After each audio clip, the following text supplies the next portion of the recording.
That's kind of the way that I've tried to approach it with WRP stuff, and certainly with Trinity as well. Like, I've kind of never done it for the money. It's like I'm doing it because I'm a bike rider. So I want a product that's going to be really good. But in saying that, I think that's where the most authentic stuff comes, because it's like, well, you're doing it for the right reasons then. But I think a lot of Europeans kind of take it for granted. It's just like, oh, it's just a race down the road and it's a World Cup. It's like, it'll always be there. I could do it next year. Whereas Aussies, desperation is probably the wrong word, but for lack of a better term, it creates a bit of desperation. It's like, if we're gonna do this thing. Well, like the Chad Reed type of guys. Yeah, it's all or or nothing. You're burning the boats. At some you're just point. like, let's just send it.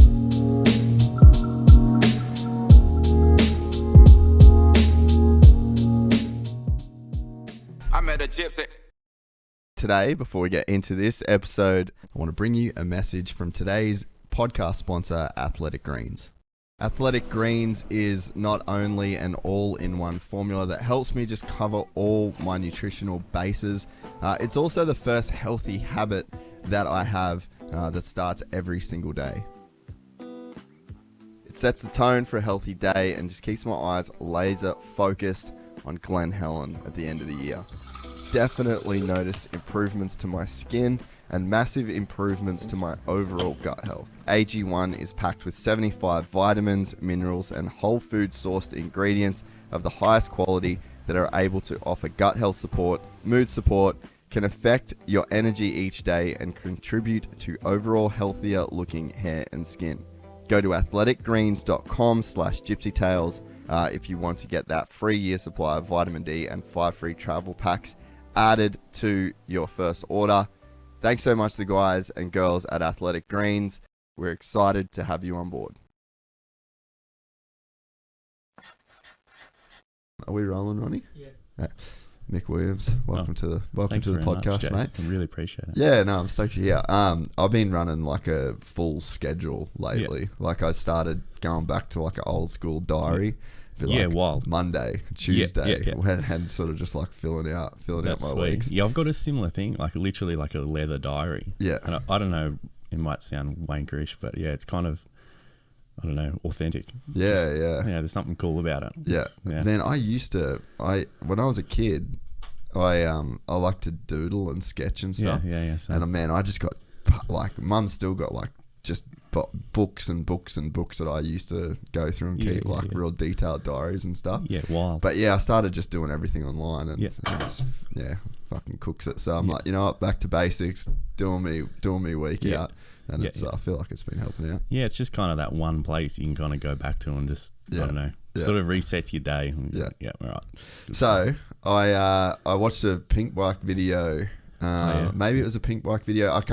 I think it was a pink bike video of you talking about the Trinity. Yeah. The fact that you guys have now got like the first production bikes are going out. Okay. Yeah. And I was like, man, this would be a really cool time to get you on the podcast, because I've been following the project. For, man, it feels like a couple years now. It would have been. I saw you guys following us. I would have been, at a guess, a couple of years, I guess. But I mean, me personally, I've been following you guys for years too. So yeah, I really appreciate you bringing me on. I kind of I feel a bit starstruck, to be honest with you, because I've been watching you guys for years. Yeah. But really appreciate what you do for the broader sort of community. So no, very, very honoured. No, well, I thought it'd be really cool to just hear the ins and outs of, you know, like making a company, doing it from Australia, like the engineering that goes into it, you guys, it's a gearbox, like, you know, there's so much cool tech. And I just feel like it would be a pretty hard industry to kind of crack into, but it seems like you guys are really making a cool product. Yeah. Well, thanks. I mean, there's, I guess, 2 points to that topic. Like we feel like we've only sort of scratched the surface. Yeah. Because I mean, we've been doing this kind of off our own back, like our own money. We've got no investments, sort of stuff. So like, the only things that we're able to do is kind of stuff we're able to afford. Yeah. You know, so realistically, like some of the sketches in that diary I was talking about, like they're wild, like so much more wild than what we've currently got. But it'll get there. But I guess to the second point about like getting into that industry and whatever, like. We didn't really get into it to feel like we want to take over anything or... It happened kind of authentically, like, obviously, so So I own WRP, which is Williams Racing Products, and then I'm also thirds of Trinity. So you're an engineer, right? Yeah, I'm an engineer by background. Yeah. So Nigel Petrie, he's a master fabricator, engineer to slide. Yeah. Who's a G dude. Yeah. He's a really good bloke. So yeah, I'm very sort of honoured to have him as a friend. And kind of, yeah, it's funny how that story works. Like, him and I grew up like pretty close to one another, but he's 10 years on me. So we got a lot of mutual friends, but by the time he kind of moved out, I was still a kid. Like, I was only 8 years old type thing by the time he moved away, and kind of, reconnected as adults. And we've got like, a heap of, I don't know, background and mutual friends and shit. But the other guy, Chase Warner, he's part of Trinity as well. So he's based in California. So that's sweet. There's the three of us in that. I guess it happened authentically. Like, I'm a bike rider by heart. Like, you still race overseas and shit, right? Yeah. I still give it a bit of a crack. So like raced BMX as a kid, then got into downhill. Like, did a couple of privateer World Cup stuff. Like, by no means like at the front of the pack type thing, but still sort of tried to hold my own type thing. And then when the whole COVID thing came around, which was a bit of a bummer, in some ways it was a bit of a blessing in disguise, because I was 26 when that happened, and had an engineering background. I guess I was a bit of a disenfranchised mid-20-year-old, because I had like spent like a heap of money on a university degree and kind of felt like I was just sitting in a cubicle all day. Yeah. And I'm like, well, I had a heap of ideas. Like, I did a topic for my like university thesis that I wanted to somehow like show the world, but I didn't really know how. Wasn't spending all my money going racing during COVID, so I was kind of saving money, sat at home with my ass. So I was like, I'll start making some products. Yeah. And it just kind of snowballed from there. And then not long after, so that was the end of 2020. It started actually, like WRP was incorporated in like 2017, but I didn't do anything until like 2017. Yeah. 2020. And then just after then, I got approached by Nigel, because he's like, hey, at that time we were neighbours, like in our manufacturing facility. He's like, hey, I've been chatting to this friend of mine from California about a bike frame. Do you want to sit down and have a chat, kind of like we're doing, just about what you think of it, like whether it's a viable thing? Sat down, we had a chat, and I'm like, I reckon this is really good. And so what was his initial idea to coming to you? Yeah, so I guess, and like this is speaking, I guess, on behalf of them. So apologies, guys, if I don't get it exactly right. But Chase, he's really good with like 2D design, working out kinematics and whatever, like suspension kinematics, ride characteristic, that type of stuff. And had contacted Nigel to be like, hey, do you reckon you could build this? He was like, yeah, I could build it, but I don't really have much mountain bike experience. As far as like building them and whatever, like Nigel shreds pretty hard. Yeah. And then I was literally next door making bike parts. So he kind of hit me up and was like, do you want to come in and just, I don't know, we'll just shoot the shit type thing. Yeah. And then it just kind of went from there. So I guess I got bought in kind of as the glue to pull the manufacturing and the 2D sketches together. Yeah, right. So it's been a really fun process. Yeah. Yeah, I mean, it's cool the way that it's looked like from the outside too, is that you guys haven't like rushed anything to go to sale. You haven't, it's just been like, we're just building this kind of, it's almost seems like a concept bike in a sense, and it's like we'll release it when it's ready, and like the commercial side of it hasn't seemed to be too big of a deal yet, and it's just like, we're really like building this dope mountain bike. Well, I think like, and I'm speaking for myself here, but that's kind of the way that I've tried to approach it with WRP stuff, and certainly with Trinity as well. Like, I've kind of never done it for the money. It's like, I'm doing it because I'm a bike rider, so I want a product that's going to be really good. Yeah. And if it all dried up tomorrow and there wasn't a market for it, then I'd be like, oh well. But I just want to make something that's really good. I don't really have an agenda to push. Yeah. But in saying that, I think that's where the most authentic stuff definitely comes, because it's like, well, you're doing it for the right reasons then. Yeah. Yeah, and it's been like a cool project to follow. Like, even from my end, you know. No, like thanks very I'm much. always enjoying it. Can you go to the website, Rones? What is the Trinity? Have you got them online? Like, just so we can like sort of talk through like the design and stuff like that. Yeah. Yeah, so it's trinitymtb.com. Have you seen them yet, Rones? Dude, they're fucking sick.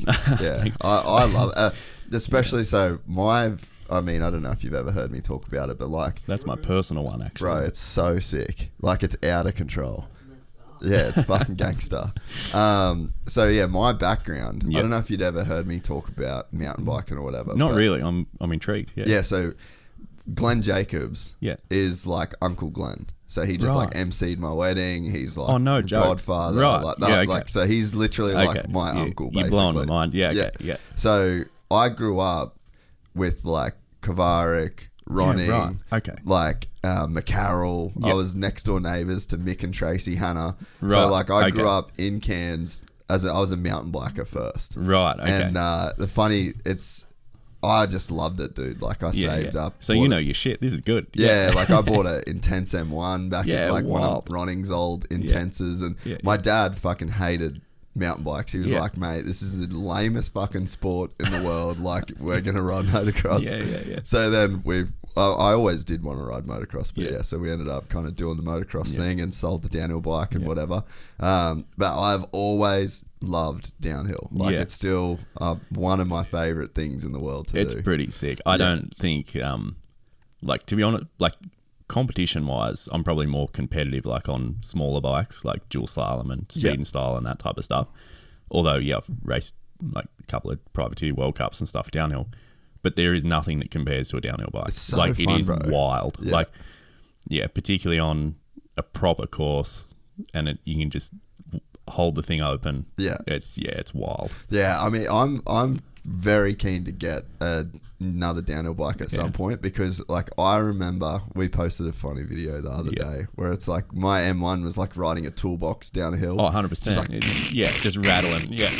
And everything you fucking hit, you thought you broke it. So and like nowadays, man, it just trips me out. Like, you'll hear the dudes at the World Cups and it's like zing, zing, zing, zing. They're just like silent down the hill. So 100%. You know, for me, that's just technology. Like that's technology coming so far. And I mean, the thing, like, they're still running derailleurs and you're still getting like, there's still stuff that you could eliminate to make them even quieter. 100%. And it's just kind of those 1%ers. Like, a lot of people are like, oh, it's only 1%. It's like, yeah, but if you add up a heap of those 1%ers, then you've just got an F1 of a machine. You know what I mean? Yeah. And I think that's where the industry's come so far in the last 20 years. It's just incrementally, year by year, it's got better and better and better. And now, like you said, like, the modern bikes are just insane. Yeah, and I love the way that mountain bikes can innovate. Yeah. And it's one of the, like, I'm a full tech, like, engineering nerd, you know, I actually wanted to be an engineer when I was at school, but never too late, mate. No, it is too late. Like, I'm not good enough at maths. but like, I've always loved tech, engineering, and like watching the evolution of things. I love doing my own builds, like all that sort of shit. And you don't see that much evolution in moto. Like, you know, you'll get hydraulic clutch was that was a big step forward, and then like EFI was a big step forward. But I mean, apart from that, like, you really don't see the technological gains that I think in mountain biking that you see. Obviously, it's a lot easier in mountain biking, I think. Like, I wonder why that is. But like, I wonder if it is easier. I'd actually be interested, because you're more of a moto guy than me, even though I ride a fair bit of moto. Like, you're way more knowledgeable than me. But like, I've never really thought about it before. But I wonder why that is. I mean, correct me if I'm wrong here, but I think like in Supercross, like AMA stuff, what do you need? Like stock frame, stock bottom end? Is that right? Yeah, you need like stock frame, stock bottom end. I'm not sure what else you need. I think that might be. Look that up, Ron? See what the AMA production rule actually is. Because then the other thing to it as well is like that whole market, just from an outsider looking in, is kind of landlocked by Japan, right? Like KTM, the KTM group, like KTM Husky, whatever, they kind of really broke the back of that thing with the hydraulic clutch. And then even the stock bikes. like coming with aftermarket handlebars and shit like that. It really broke the back of the Japanese market, just pumping out all the same bikes. But yeah, and I think, honestly, I think that's what it was. Like, I think there was almost like some unsung agreement between... Well, actually, I won't even go that far. I think that you're dealing with a company like Yamaha that probably sells more money worth of pianos for sure than YZ450s. For sure. You know what I mean? So in terms of a product priority, it's so low down the... And then Kawasaki makes like heavy equipment. They make fucking massive shit. Like, so there's so much else that these companies do. And I think KTM, it's like, this is all we do. So I think that's why you saw like their innovation with KTM, and then that kind of dragged everyone else along. 100%. Because like, just say with the Japanese market, all say Yamaha have got to do compared to Cowie is like next year they've just got to be like they know where the competition is, just incrementally improve type thing. Well, that's where Stark's so cool. Like, dude, Stark's come along, and the engineering in that bike is actually phenomenal. Like, even just clicker adjustments for your rear axle, like the foot pegs, like it's the most fucking archaic way that you have to put a motocross foot peg on a fucking bike. And then that's just literally the springs all enclosed, and it's just you pull it out. Like, there's so much room to grow on dirt bikes mechanically, and we just really like kind of aren't there. Well, I think like any engineering thing, it's kind of counterintuitive how this seems to work, but like as the engineering develops, the concepts actually get more simple. It's like starts off complicated. Yes. And then it's like a law of subtraction. Then it actually gets more simple. And you're like, how did this not come about first? Yeah. But it's almost like you got to do the fuckery to figure out like what bits you can take off. You know? Yeah. But yeah, to tie it in, I mean, like there's other companies out there in the mountain biking world that are pretty sort of out there and groundbreaking I'm big fans of, but I don't know. That's kind of what we're trying to do with the Trinity thing, kind of, if you want to relate it to KTM or Stark or whatever. Like, we're not just sort of following the trend with, we've just got to be better than Trek. It's like, what's the best? It's like, no, fuck that. Like, if you just threw everything into the wind, because, I don't know, at the end of the day, you've only got kind of one shot. So just, I don't know, pursue what's going to be best. So. Yeah, and I think that it's when you're coming at it from that point of view too. Like, well, the thing I think as well is like, when you're a big company, say like a Specialized or a Trek or a Giant, like you're kind of hamstringing yourself in a way if you're delivering in like 2022. It's like, this is the best possible bike that we could ever produce. Like, we are all out of ideas and we cannot give anything more. Then it's like, how many years until you actually could make that product better? And it's like, you really can't afford to do that as one of those companies. It's like, okay, we've got this level of innovation. It's like, okay, let's roll this out this year, this out. Like, they're forecasting so far down the field because they're literally like hundreds of millions of dollar companies. 100%. And even like the turnaround time it takes to change a product line is years. That's the other thing. Like, if you actually, like, if you're a huge company and you want to actually take a tangent and go another direction, like, you've got all your carbon molds, all your forging set up. Like, if you want to change a direction to actually steer that ship could take years. And it's like the derailleur thing. It's like, oh, why do people keep making derailleurs? It's like, well, there's a lot of shit for derailleurs. There is, know what I mean? and there's a lot of forgings out there. There's a lot of molds, and like, and as soon as they go away from that, it's like, well, the current product on market is then just redundant. So it's like, anyway. No, it completely makes sense. Did you find anything, Rance? Not really, but I went into the rule book. Yeah. And I found... We're just looking for the production rule here. Sorry to take you down this rabbit hole. Hey, that's what we're here for, mate. I actually just missed being in the studio where we actually can do this shit. So many of them are like, we just haven't been in here. So limited class equipment standards to be eligible for any limit. Nah, that's not it. We're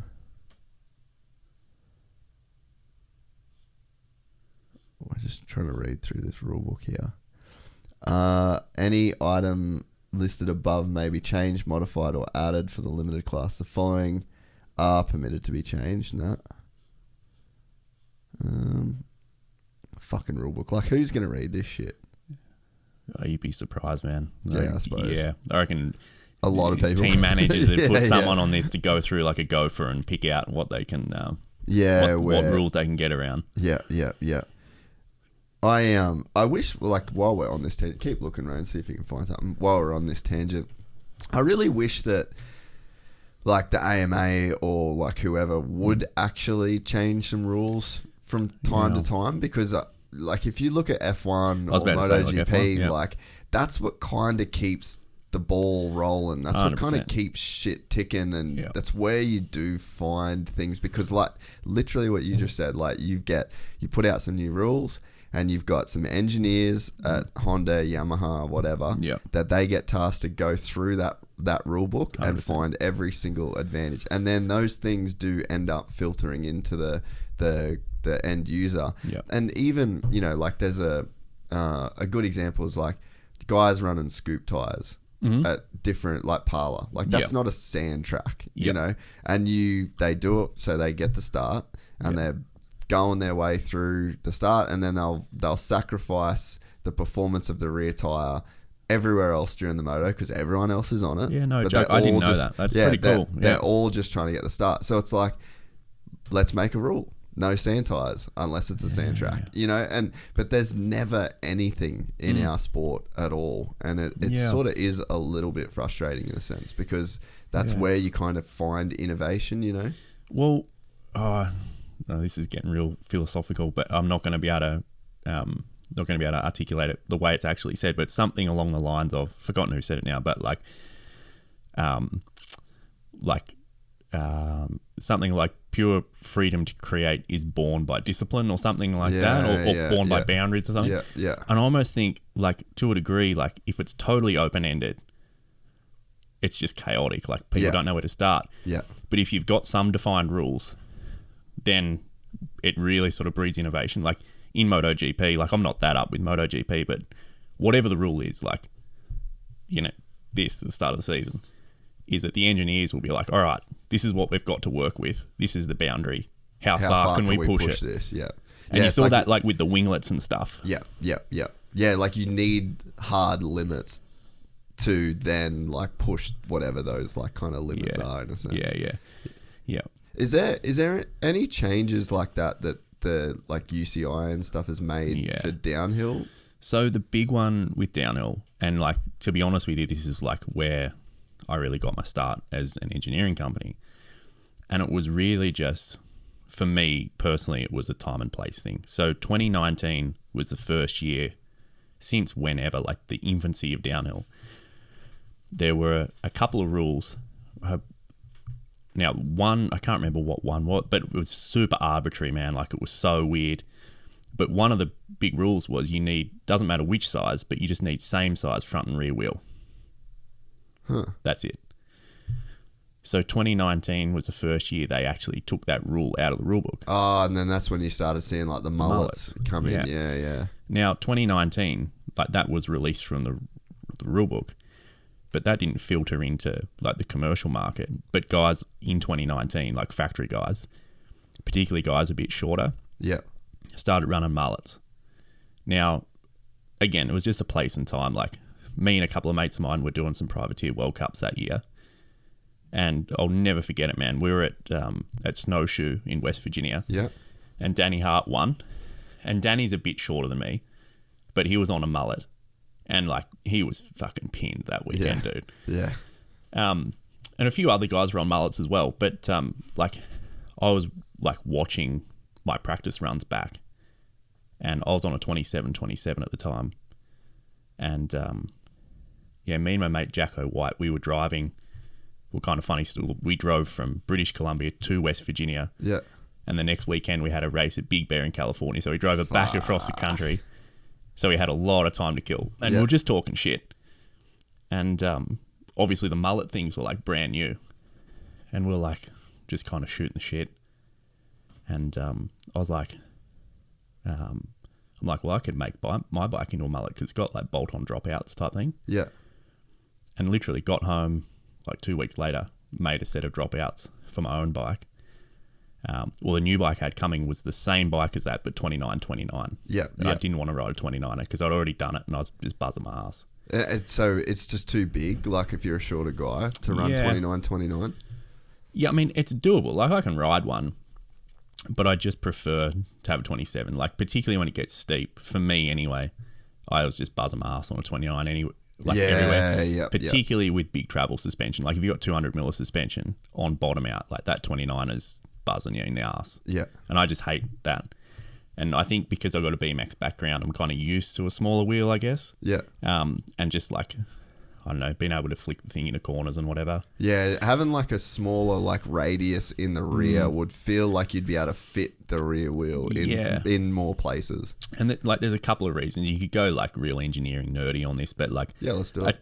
Well, a 29 will roll faster once you're rolling, bigger diameter. And in theory, wouldn't it get over things better? In theory, yeah. So like it wouldn't drop into as many holes? That's correct. And like if you look at it, like the incident angle that wheel is hitting something is shallower than an incident angle of a smaller radius, if that makes sense. Like, so do forks have that same like incident angle? Well, I'm just talking about the diameter of the wheel's incident angle. Yeah. So yeah, if you've got a huge radius, like the angle that tire is actually hitting the ground is shallower. It's not as sharp as a small radius, which would let it roll. More freely. Yeah. But a small wheel will be easier to accelerate or decelerate. So if you jump on the brakes, it'll slow down quicker. Yeah. So this is kind of thing, like any of my parts, I've never pushed to say it's better than. Like it's totally personal preference because like... Yeah, it just gives you a different characteristic. As hippie as it sounds, is like everything's a yin and a yang. Like whatever you gain somewhere, you got to sacrifice somewhere else. So it just depends like what advantage you want and where. Yeah.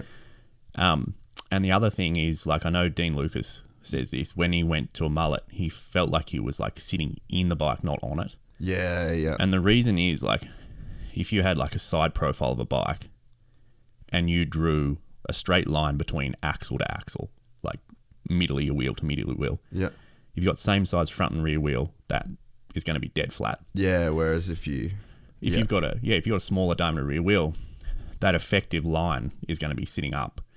So it feels like you're kind of sitting behind the bike, even if the geo is exactly the same. Like, and when you're adding the incline to the hill, it's going to level you out. Exactly. So I'm a big fan of the mullets. So in any case, race this racing snowshoe. And I was like, I want to race a mullet because, I mean, like I was saying, like those guys... like Danny Hart's the proof was kind of in the pudding, right? Like they started winning on those bikes. Yeah. And like Danny's a level above me in regards to downhill. But even still, I was like, well, I wanted a competitive advantage. If Danny just won on a mullet and he's a shorter guy, then I want to at least try this thing. Got home, made a set, and then there was just a huge uptake because it really was just a place and time, I think, because everyone knew... from watching Pink Bike and stuff that the factory downhill guys were on mullet bikes. Yeah. But no one could buy one. Yeah. So then I started making all these aftermarket parts. That's so sick. To mullet your commercially available bike. And it just went nuts. So. That's so cool.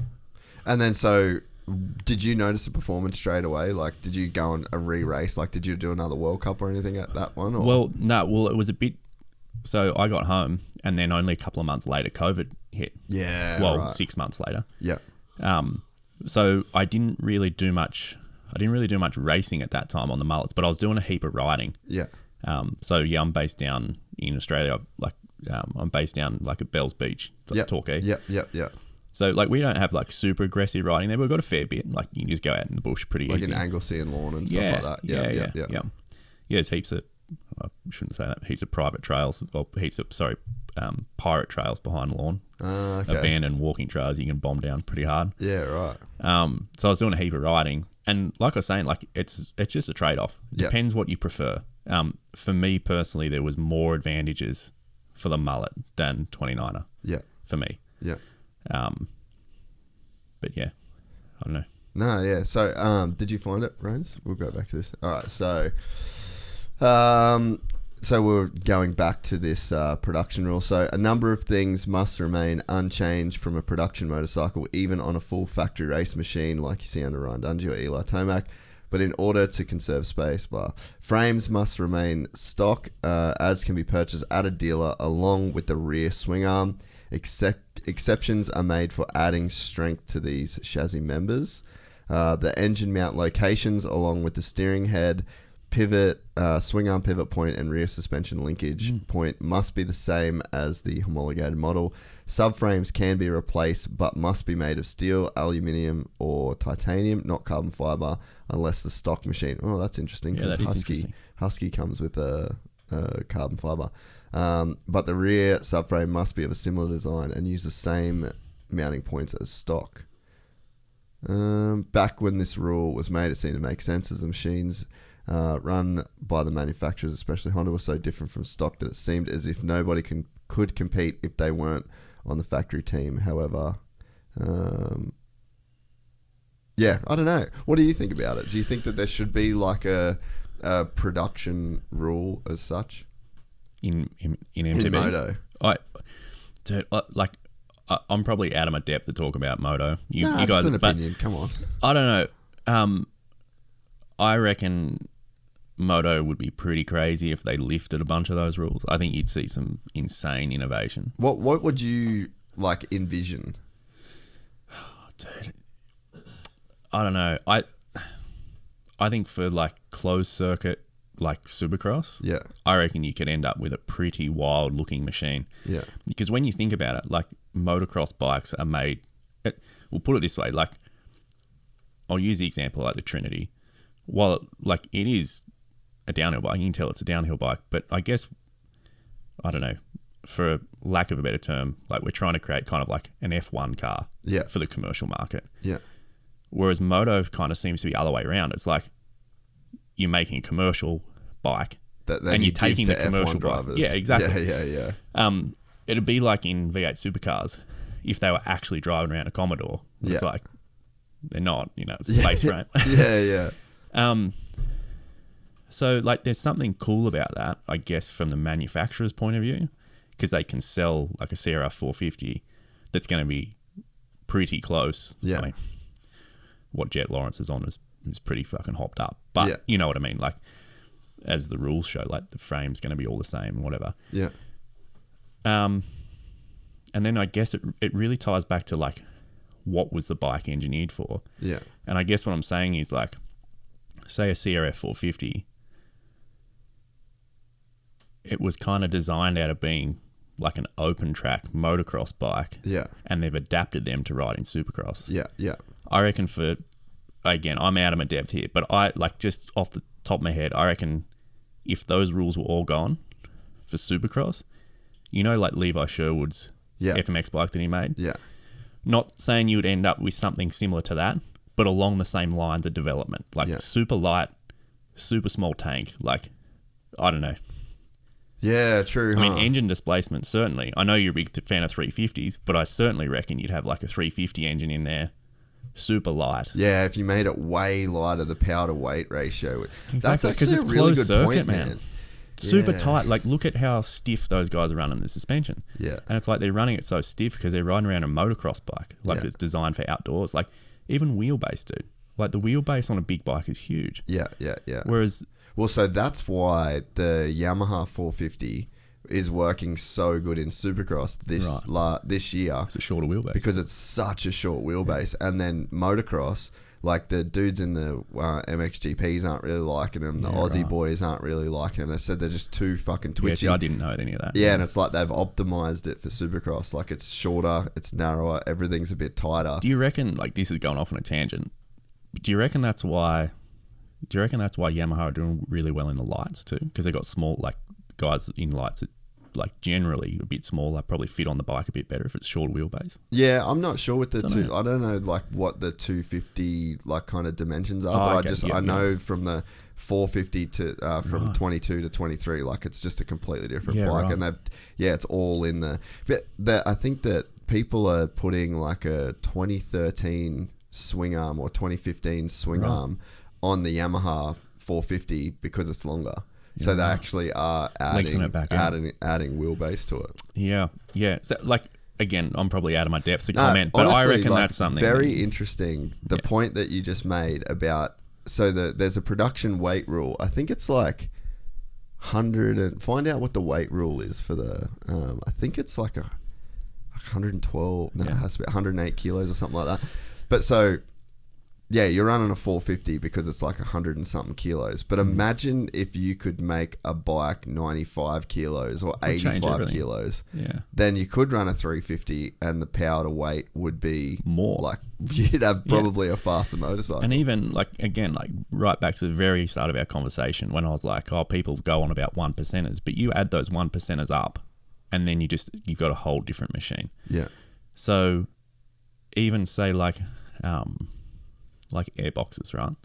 Like your air filter is designed to be sucking in dirt all day in an outside environment. Yeah. Whereas Supercross, it's closed circuit stadium. Like, unless it's like a mud race, you got no dirt getting sucked through that thing compared to an outdoor race. Huh. So it's like, I don't know, you could be running that tiny little shit. Yeah. Kind of like a tiny little pod filter on the top of like carbs. Yeah. You know? I don't know. I'm just talking off the top of my ass, but. Well, and especially like the location. I think that's one of the cool things with the Yamaha. So like the location, like say your bike, my bike, the air filter is right at the rear wheel where like you're throwing so much shit up. Exactly. And then like the Yamaha, they've put it way up top on the tank. So it's like, there's even, the positioning and the things that you could do. But, I mean, a lighter fuel tank, like if you had the fuel tank where the airbox is basically, like let's think about, you put the fuel tank down there, it's made out of, like even if it's like a carbon fiber, like a bag, like in F1 cars. True. You know, like a cell. Like literally like a fuel cell. You don't have a fuel tank. Yeah. And then you could, because the Stark Varg, dude, that's a really well engineered motorcycle. Like it's brilliant. It's so narrow, man. Yeah. And when you go from that to a product like a normal motorcycle again, you just feel this crazy difference. And it's a heavier machine in total, but it feels so much lighter. Just because of weight distribution. Well, no, there's no like inertia spinning from mass. the engine. Yeah, it's for like sure. You can feel on a 450 when you've got this. Your piston and crank is on this angle, and then you add more revolutions, it naturally wants to stand up.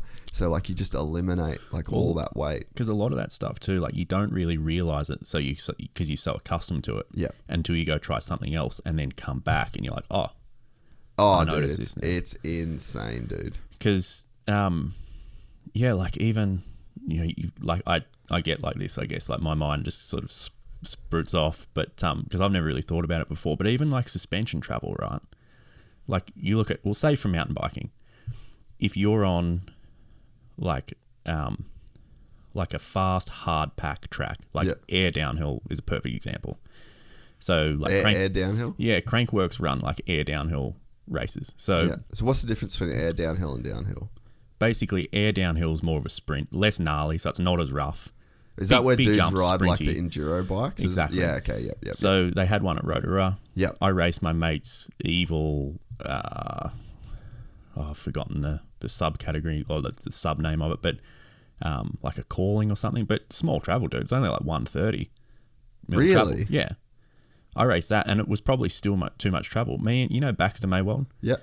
A couple of years ago, him and I raced our Canyon 720, so it's a slopestyle bike, just 100 mil. And him and I did really well because it was like, well, it's going to be rough, but it's like you just don't need this extra squish because the squish is just slowing you down. Yeah. So yeah, again, I'm just thinking out loud, but like you look at downhill racing, like Leo Gangs this weekend, and it's like racing a World Cup downhill race on anything but 200 mil of suspension, you'd be at a disadvantage because it's so rough and you've got big G outs. You're hitting shit so fast. Exactly. You need the 200 mil of squish. And not only do you need the 200 mil of squish, it's really like the sag number you're looking at. Like at 30% sag. Because effectively you lose 30% of like, so 60 mil of your travel's gone. Because one thing like a lot of people don't talk about, and like, I don't know. All right, it's like sag. Sag is cool because people understand sag, but you almost need to measure sag inversely. Like at sag, how much upwards travel have you got? Yeah. Like say like if you got 200 mil of suspension at 30%, just say 70 mil into it, it's like, okay, you've got whatever 140 mil below you, but you've got 70 mil above you. Like you can afford to have that retraction, and that's what you see a lot, like in trophy trucks. It's like you watch Toby go through whoops. Yeah, there's the upwards retraction. Yeah. So I think that's really important, because that will dictate. Like if you fly through whoops, you want your center of gravity to stay flat, so the wheel needs to be going not just down but up. Again, I'm just thinking off the top of my head here, but just say with motocross is flat out really rough, big blowouts because the track deteriorates so much, all that type of stuff. But a little bit like the air DH analogy, where the jumps are huge, but it's more of a sprint. Yeah, it's more like generally more hard pack, not blown out and rough and shit. Guys are running like 100, 130 mil bikes, and they're way faster. Yeah. Because as soon as you land a jump with 200 mil of suspension, it's going to use. It just soaks it up. Yeah. I would like you watch like how hard or stiff guys are riding their suspension in Supercross, and it's for the same reason. So they don't want to land a triple and it just all get soaked up, the kinetic energy. Yeah. And they run it stiff because that's their workaround. Yeah. But it's like, well, why don't you just run half the travel? Yeah. I've never thought about it. I've never thought about it either until now. How would that look? Like, how do you run half the like? Would you make like the suspension, but the upper tube would go like longer, and you'd be using a short? Like, how would it actually look, or is it something you could just do internally? Well, I guess I mean, this is going down a conversation I've never thought about before, so I might say something really stupid, but look. Hey, I've made a career of it. Yeah. So. Well, I mean, it depends. Like, because then the next thing is, of course, if you slam the bike, like I just chucked out half as a generic number, but like if you slam the suspension, all of a sudden then your ride height's going to be super low, so it's going to turn on a dime. Yeah. I would say the rider's going to be way more comfortable because they're not like up on the thing; they're more like down low. But it would really come down to suspension dynamics. Like, I'm sure guys have like looked at this way more than But I wonder if they have, man. Yeah, like, honestly, I don't know that people have. Like you just imagine, and like of course, if you come up short on a triple, I'm sure you're using all of your suspension, right? But I would be interested to see, like, these guys have got to have data acquisition and whatever on their motos. Yeah, but I don't know that they really use. I think that they use like shock dynos, but the same way, it was actually one of my questions, is you see a lot of data acquisition on the downhill bikes in World Cups now, and they've got like it's essentially like a sensor basically that's like attached to the bike while they're doing their runs, but like I've never seen that in Moto. Yeah, and I've been at test tracks. I've been everywhere. So you would know way more about it than me, because like I ride a bit of Moto, but not like I haven't got the exposure that you would have. Like, you're right, like that's certainly all over the place in downhill. I don't know if that's in Moto, but like, to take your word for it, I mean, I'd be super interested, because if they're taking like telemetry is live data, but if they've got data acquisition or whatever, I'd be really interested to see on like Supercross, how much is a Moto? Like 300 mil of travel roundabout? Oh, it's a fair bit. Roads. Like how much of that travel are you actually using? Because if you're never using the bottom, third or whatever, on Supercross, we might as well get rid of it. And it might open a door to actually change the ride dynamics of the bike. Yeah. I understand why you'd use it all in motocross, but I guess that's my thing. Like, Supercross and motocross are just such a different sport, They're a different sport, yeah. And that's where I think, like, in FMX, so even like Harry Bink and that doing the triple. Yeah. Yeah, well, he run Levi's short swing arm, so obviously, more rotation. Yeah. And it's like those guys aren't confined to the same rules as the AMA are. Yeah. But there's some pretty wild stuff if you, I don't know, start thinking outside the box, or if the rules aren't there, of course, that you can kind of work around. But I don't know, dude. I'd be super interested in that, because I don't know. I don't know how much stiffer a Supercross bike is than a motocross bike. A lot. But it's a lot. Yeah. Yeah, I just wonder what the actual suspension would look like if you took less. Like, are you elongating the upper tube, or would you bring the whole bike? Because I don't think you can really make the bike that much like lower to the ground. Because you reckon I have ground clearance issues? I mean, dude, I crashed yesterday because I fucking dragged my foot pegs. You know, like, so you kind of need that ground clearance. Yeah. So I wonder, like, what that magic number... Because I agree, man. Like, I think that with how stiff they run their suspension and the kind of... Like, I just got a set of Showa A-kit forks. Yeah, nice. And, like, dude, I overjumped one of the tabletops. Yeah. Just complete... Like, it's a poppy tail. It's not, like, a very long tabletop, but it's, like, really poppy. So, and I was up, and bang, zero. Felt bottomless. Crazy, man. Yeah. Like, it's such a nice feeling. And I even, like, looked to see, like, where I used it. Yeah? Used everything. Yeah. And I was like, didn't feel it at all. Yeah. So at the top level of suspension, there's obviously so much that you can do dampening wise that avoids like that crazy hit, you know? So it's like, I bet with how stiff they run it and like what you can valve suspension for on like the dampening front, that you probably could get rid of, you know, even if it's like 30%, you know? Yeah. And again, like, I'm not a suspension tuner at the same time, so like it is an area I'm kind of out of my depth, but I don't know, like the big thing, I mean, well, it was kind of around in the early like there was a lot of innovation in mountain biking kind of mid 2000s. Yeah. But I think the commercial bikes were so shit. Yeah. And then a lot of the prototype stuff went away, but then the commercial bikes got really good. Yeah. And then I think now you're starting to see prototype stuff come back in. But like one thing that's come back in a bit is like hydraulic bottom out on suspension. Okay. And like that's mad, man. Like Really? it's so wild. How does that work? So basically, so you can have pneumatic bottom out, so air, or you can have hydraulic bottom out, which is like what trophy trucks run. Yeah. And essentially what it is like, so you imagine, well, you can dial in your bottom out resistance, like where it actually comes in. But let's say you've got your bottom out wound to the last 20%. So what it means is, say you've got on your shock, you're using the stock shock as it is throughout 80% of its travel. But if you blow through, and instead of, well, sometimes it's got both, but instead of like using your rubber bump stop, yeah, you're actually on a hydraulic bottom out. So it's actually like hydraulically controlling the shaft speed as damping. Yeah, when it gets to that percent of the shock. And it's pretty wild because if you have just like a rubber bump stop, is the compression and rebound of the bump stop is the same. Yeah. It's pretty archaic. Which is shit. Yeah.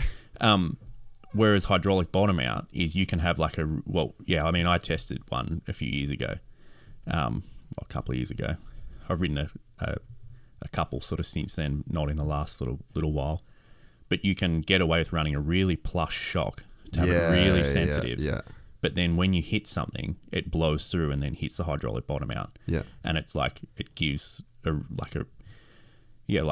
progression in its bottom out resistance. Yeah. And what I found kind of amazing was like with a coil shock, for instance, was that if you were like, you know, if you're on a mountain bike and you're like pump before a jump or whatever. Yeah.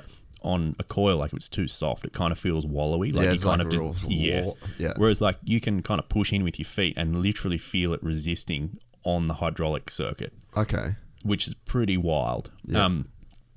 Anyway, to go back to the point, like, I'm not up enough with Moto. I don't know if Moto guys have hydraulic bottom out, but like even that, like, you can run a shorter travel, perhaps. Yeah, stiffer with setup, a hydraulic bottom out, knowing that it's actually going to control it when it hits the bottom instead of just like a totally linear thing. And then, sorry, you're on. No, keep going. Because then, like the other thing, because it was in the rule book before, like with stock main pivot points, because you got to run stock frame, stock swing arm, and that.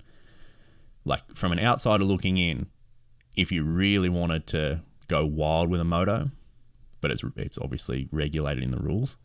But like if you want to make an aftermarket frame with aftermarket like main pivot point and swing arm, that'd be wild. Because it's like you look at every single bike, like Cowie, Yamaha, Honda, whatever. Everything's the same. All the same. Yeah. It's all from the same pivot point. And I think they've kind of settled on, well, this is like the best of what we've got to work with.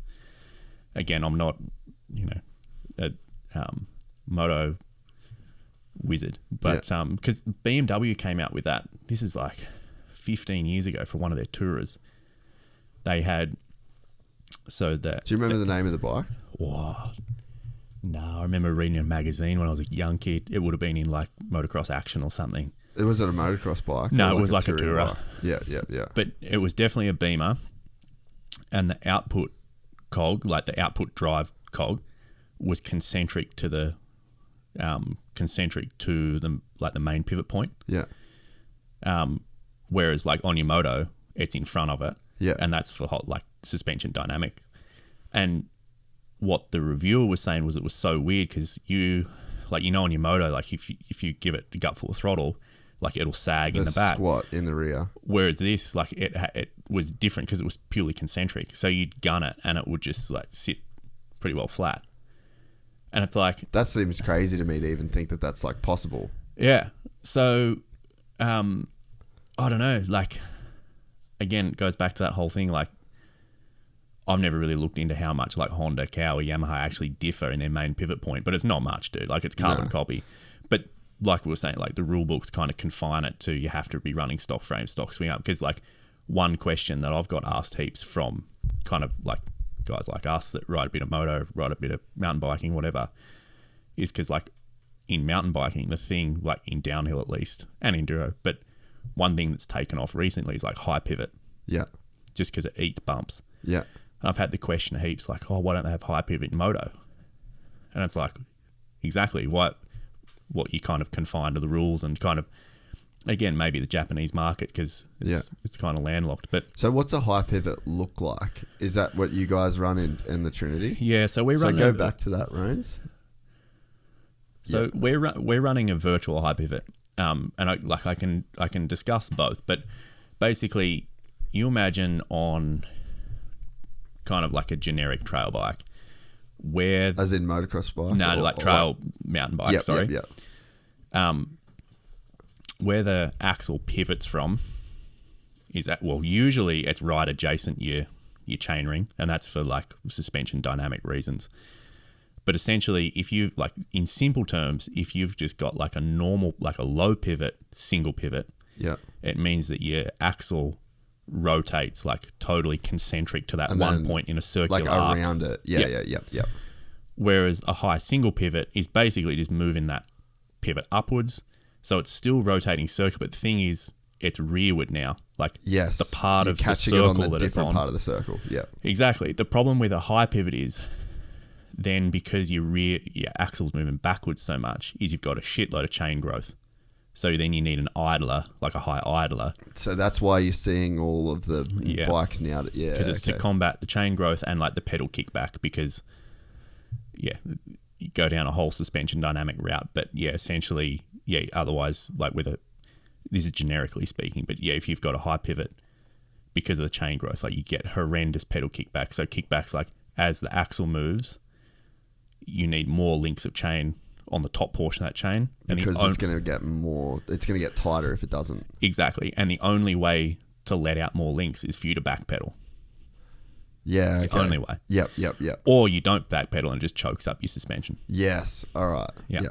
So then a virtual pivot, you see on our bike there.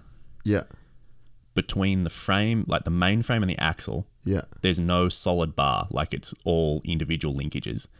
And what that means is the axle's path is concentric to a virtual point in space. So as the axle moves, its like concentric point, its center point, also moves. It's not a defined pivot point. So theoretically, you'd be keeping the same chain tension the entire time. Is that right? No, not necessarily. No, not necessarily. That's another conversation. Like with our idler, like because we're using iTrack, which is like a patented design out of Adelaide, actually. But more so, what it does is so. Santa Cruz have been on this for years, so they've got VPP. Oh, the VPP, yeah. Yeah. V10, they bought that out, right? Yes, that's correct, yeah.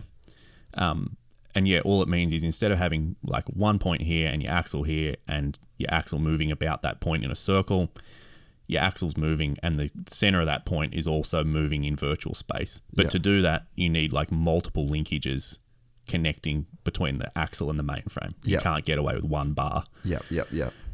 A little bit more complicated, but like if you model this like in linkage software, which is something we use, you can achieve like the desired kinematic. Yep. And the reason why like a virtual pivot in the last couple of years and why we kind of, well, in this same conversation when I first got brought on with Nigel and Chase, like I'm happy to admit where I'm naive, and I'd never even sort of heard of a virtual, well, I heard of a virtual pivot obviously because of Santa Cruz and that, but a virtual high pivot had never really twigged with me. Yeah. And the advantage that you can get is like in days gone by, downhill bikes pedaled like shit. Yeah. And literally every pedal stroke was you're bobbing. Yeah. And it's like, oh, well, it's meant for descending. It doesn't need to pedal good. Whereas, like, say, smaller travel trail bikes pedaled really good, but descended like shit. Yeah. It's like, oh, like the yin and the yang thing. You wanted to pedal good, sacrifice the downhill. And there are another couple of brands that are doing this now.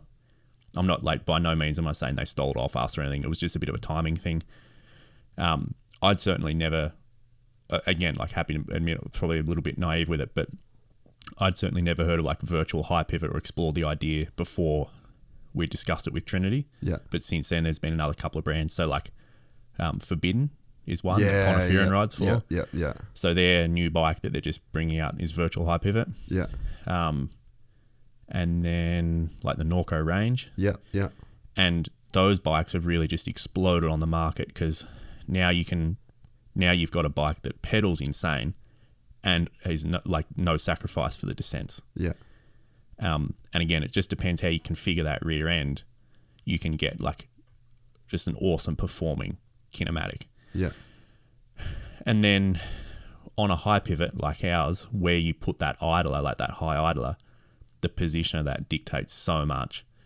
Now ours, it's an iTrack. So if you look at like the Forbidden, that idler is attached to the mainframe. Yeah. Whereas ours is actually attached to the seat stay. So what that means is as the axle moves, the idler actually swings out of the way as well. Yeah. So what you can do is get like a really high efficiency in its pedaling performance. But then as you descend and you blow through the travel, like its anti-squat figure kind of decreases. So it kind of moves out of the way of itself. So, yeah, that's kind of it in short. But again, like, back to the point, if, I kind of want to build a moto frame now. Well, dude, the coolest, I think that the e-bike market is definitely going to be, I think that's going to be the space where people can really play. I agree. Hey, so, remember when Honda entered the downhill game? Yep. Like, that's before my time. Like, I was only a young kid when they did that. That was my prime. Yeah, right, like, okay. That was fucking right in my spot. So, like, I won't name any names, but I've chatted to a couple of guys that are way more cluey than me, and they were kind of around at that time, had some connections with Honda and whatever. And they were, again, this is secondhand information, so I could be wrong on this, but from what I've been told, it was really like an exploration for their moto program. That's what I heard too, yeah. It's like, let's see what we can learn over here. Maybe we can get some feedback into our moto program. Because it was so much easier to change geometry and, like your time to build and test is so much quicker when you don't have to add a motor and all that. Do you want to pull that up, Rones, the Honda downhill bike? Have you ever seen it? Oh, dude, it'll blow your mind. So gangster, bro. Well, and this was in like 04, 03. Mid-O's, Yeah, dude, it was fucking out of control. So that's, I think, to explore on your point, I totally agree. Like, you've seen like gas and that enter the e-bike market, and I think they're using e-bikes as like, holy fuck, like we can learn a lot from this sport that we can tie back into. Look at that rig, bro. Yeah, so this shit is out of control. This has given us a lot of inspiration, particularly with like the WRP gearbox and whatever. Dude, showers and shit. Yeah, oh my god, bro. You know they melted them all down, eh? Other than one. I've heard there's a few. Well, there might be two. But yeah. How sick is that, dude? Wild. So far ahead of its time. Like, so where do you fit the electric motor into that thing? You know, like, so there's a good example right there of the longer upper tube. So look how short those fork lowers are, man. So that right there could be a Supercross fork. Yeah, like it's like the diameters are probably pretty thin, but you're right. Like as far as it's like axle to crown, and it's like I'd imagine it's a 200mm fork or thereabouts. Yeah. I don't know. Again, I could be just way out of my depth, but I like honestly, if you could make a custom frame and that, I wouldn't be surprised if guys would run it for Supercross. Yeah. Some lighter weight, shorter stroke. Stuff. Yeah.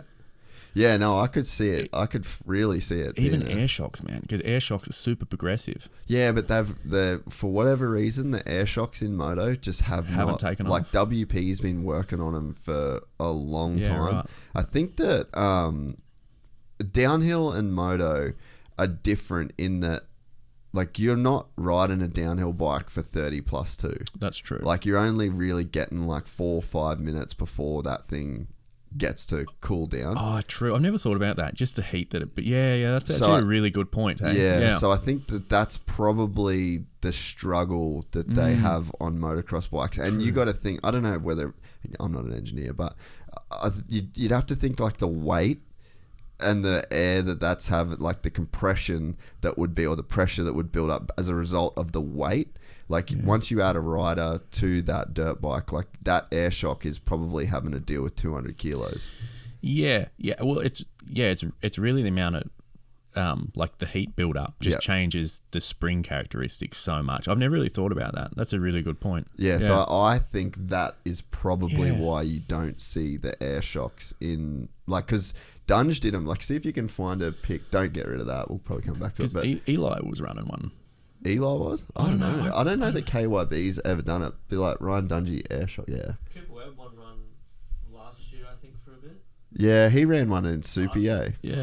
Oh, Barsha did? Yeah. Oh, maybe it was Barsha I was thinking of. So, see that? Yeah, wild. Look at the shock shaft diameter on that thing, dude. That is a behemoth. Hectic. Yeah. Well, WP is starting to make, rumoured anyway, starting to make mountain bike stuff. Oh, and they will change the game if they do. In my opinion, yeah, I really do. Yeah. Just having another big manufacturer in the game. Yeah, I think it'll be good for everyone. Because I think just the cross-disciplinary knowledge they like bring the learning that you can get. A little bit like the Honda program. Like, yeah.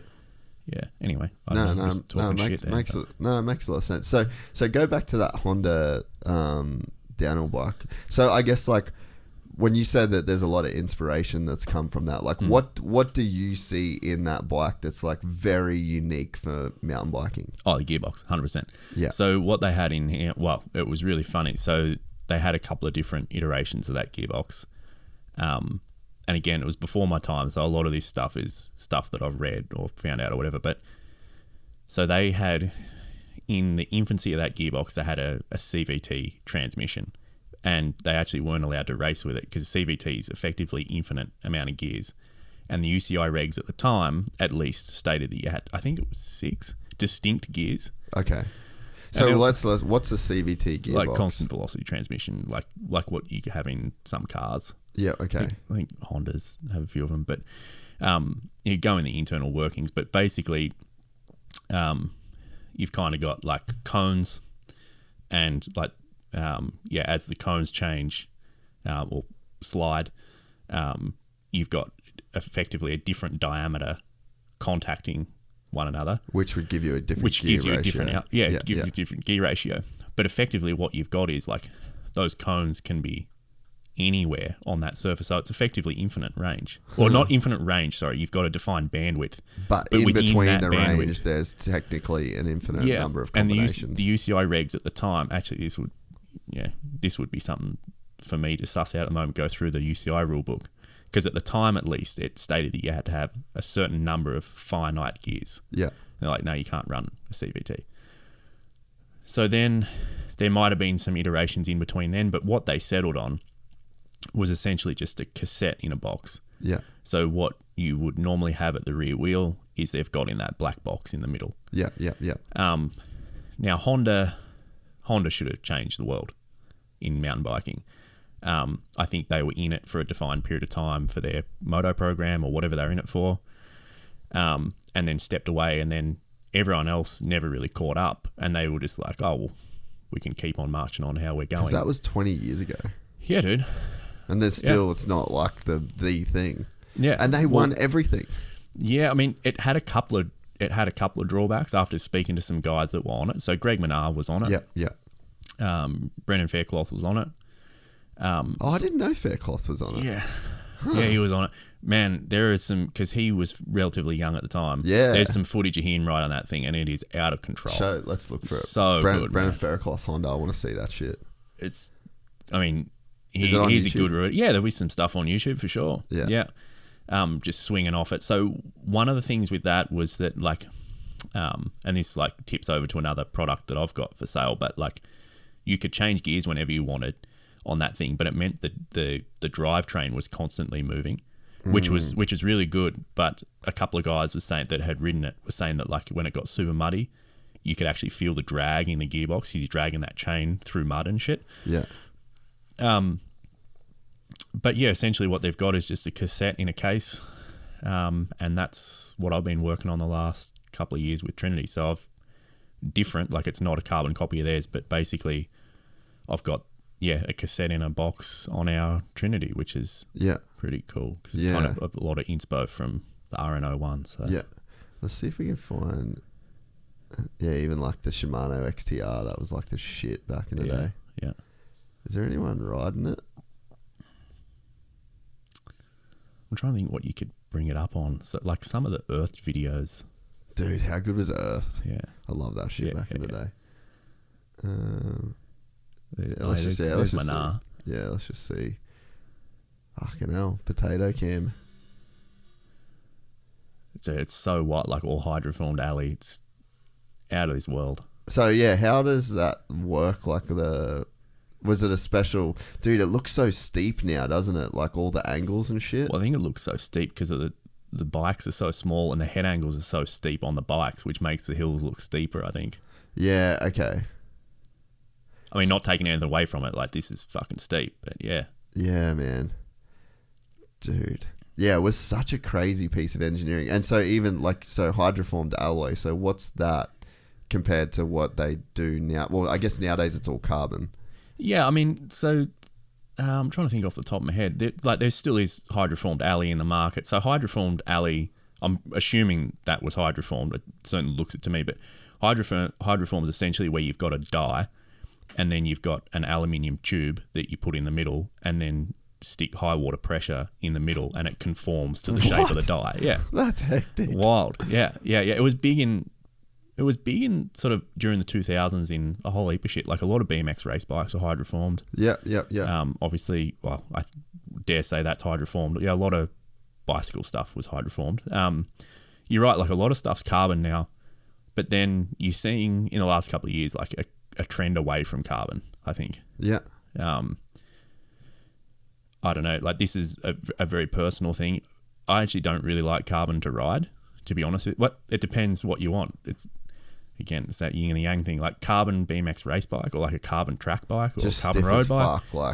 If it's flexing, 1-to-1. If it's flexing, you'll lose an energy, and you don't want to lose energy. Yeah.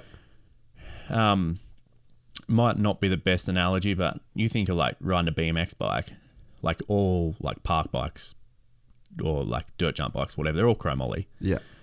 It's like you imagine taking a carbon BMX race bike to the skate park. It'd feel like you're just going to snap your wrists off. Yeah. And if you translate that into mountain bike, I know mountain biking isn't going to a skate park, but the thing is like the type of riding is like super rough, big G outs, that type of stuff. And for me, carbon always just felt way too stiff. Yeah. I really didn't like it. Like, and even like on off campers and stuff, it just didn't really. And like, if you want to translate it to the moto thing, like KTM, those guys are still running chromo frames. Yeah. And everyone says like they handle whoops and stuff really well.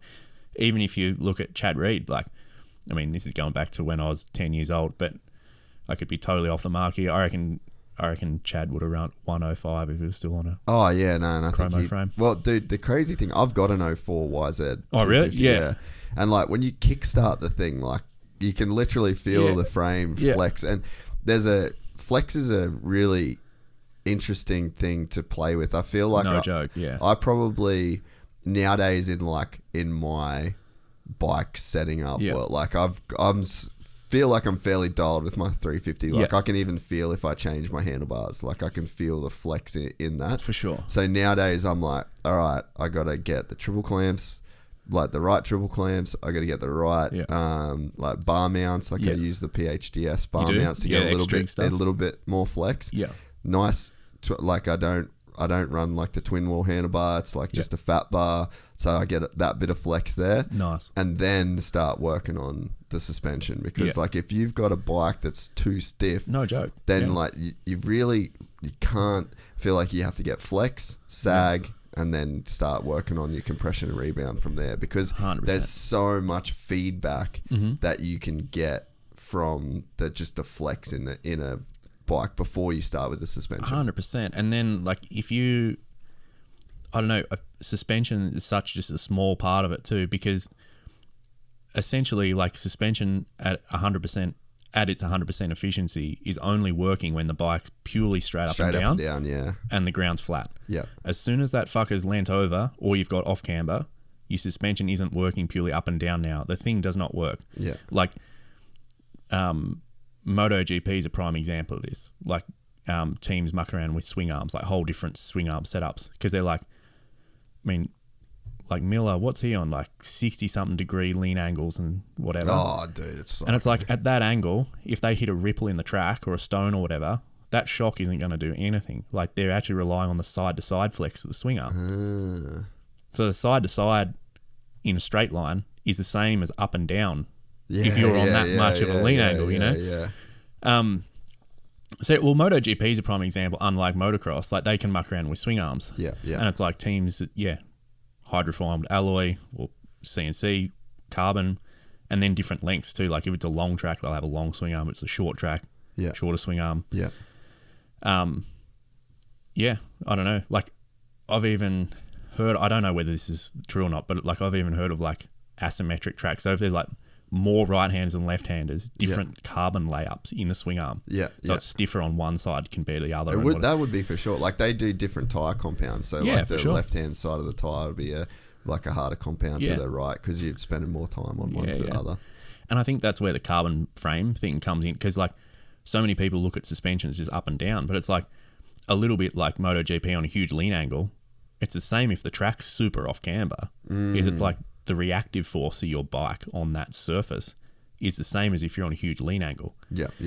And all of a sudden, your suspension isn't going up and down now. You need side-to-side flex, or what would otherwise be side-to-side flex, to actually work up and down now. Yeah, that then becomes up and down flex. Yeah. And so, why do you think we saw bikes go to a more carbon in mountain bikes? Like, is it an efficiency like carbon molding, or is it just purely weight numbers? Like people got obsessed with weight. Well, I think it's a few things.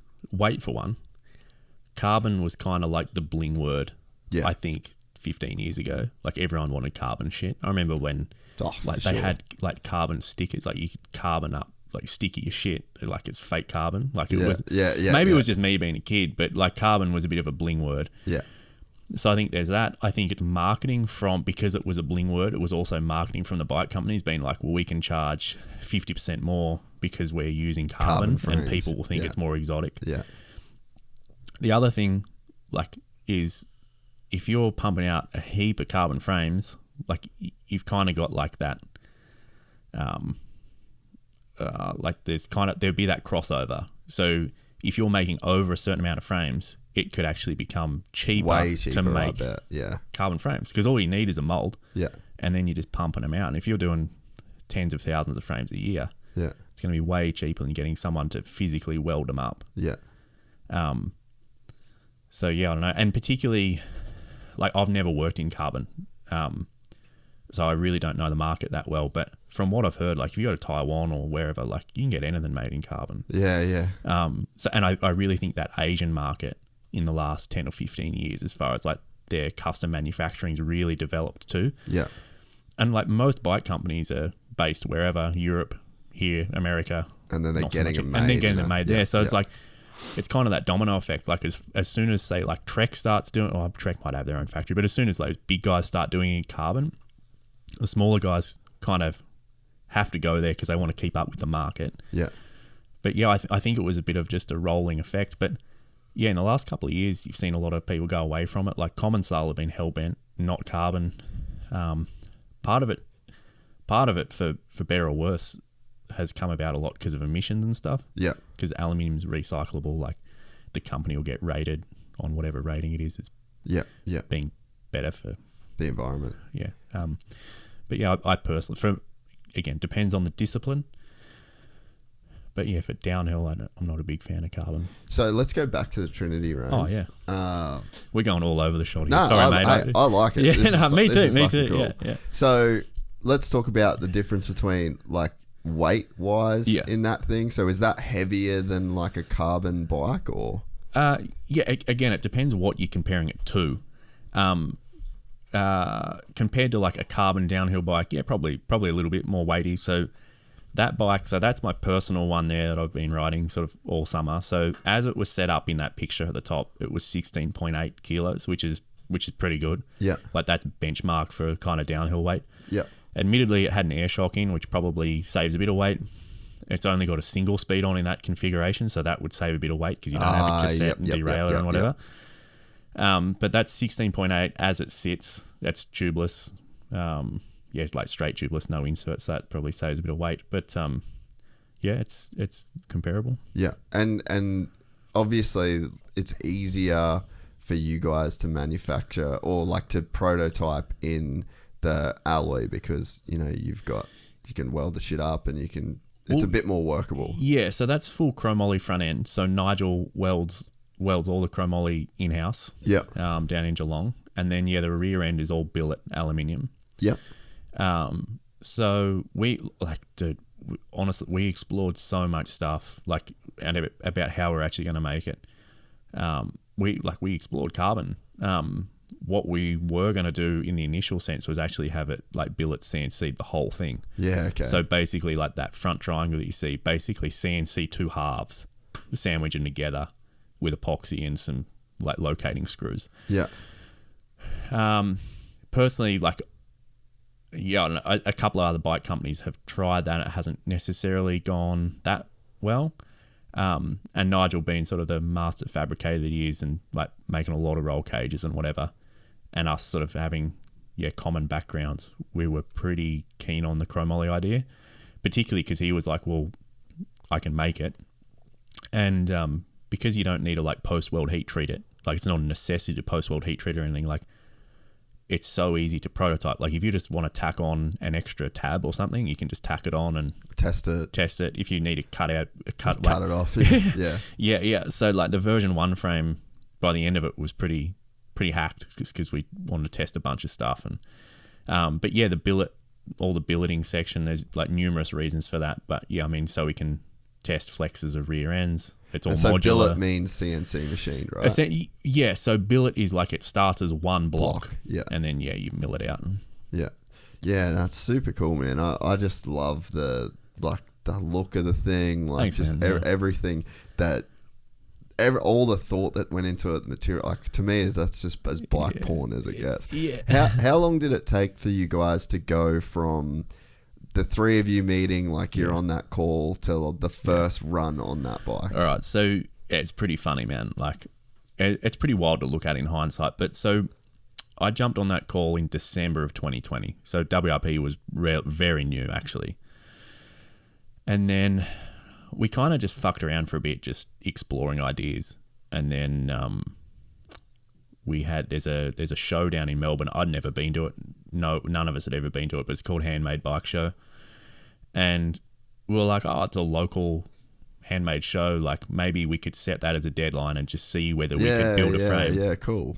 And dude, the first frame that we built, we started like a week before the show, and it literally took the whole week. Nigel did most of the fabbing. I was in there every day helping him, and It was what, because everything was custom, dude. Like everything, not one stock bolt. Like he milled everything, like on the lathe, like custom bolts, everything. Got to the show, like literally put it in his van, and it was still warm from the welder. Like unloaded it, and like literally, it was just a bit of a thing. Like I was saying, like it's never been about making money or anything. It's just like cool things to do. So we took that bike to the show, and like it's pretty funny because it's a 3-day show. So like Friday night, all day Saturday, all day Sunday. We went Friday, ate a bunch of the food, pissed off, and didn't come back until Sunday Arvo. We drove up, grabbed the bike, and just went. And everyone's like, "Where the fuck were you?" Like, we want to talk about the bike. Like, there was media there, want to talk about it. And we, like, honestly, we just didn't see it. We were just like, "Oh well, we built this bike. I guess we'll put it there if people want to see it. They want it." But we were like just hanging out back home. Yeah. And then the attention that it got, and I guess. So can you go? Let's find a picture of the first one, actually. Yeah. I think it'll be on Pink Bike. There's numerous Trinity articles on Pink Bike, but I'll be able to show you the one. Yeah, because I remember it. Oh, you do? Yeah. Yeah, I remember it being the first. Yeah. Oh, no, sorry, that's the second one. Sorry, go back. So that's last year's show. Fourth one down. Yeah, that's the first one. Fuck, that's crazy, dude. It's pretty Mad Max. It looks sick now compared to that too. Like that obviously looks cool as fuck, but like it's come a long way. Oh man, it's come a long way. Yeah. So we built that one, and honestly, like we didn't expect it to get the attention that it got. Yeah. And then we're like, oh shit, like we might actually be onto something if it's getting sort of the praise that it's getting.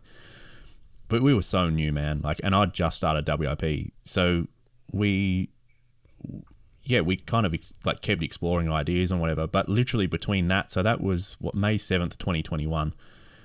Between then and the next show, which was only 12 months ago, we'd only built one other bike, and it was a proto.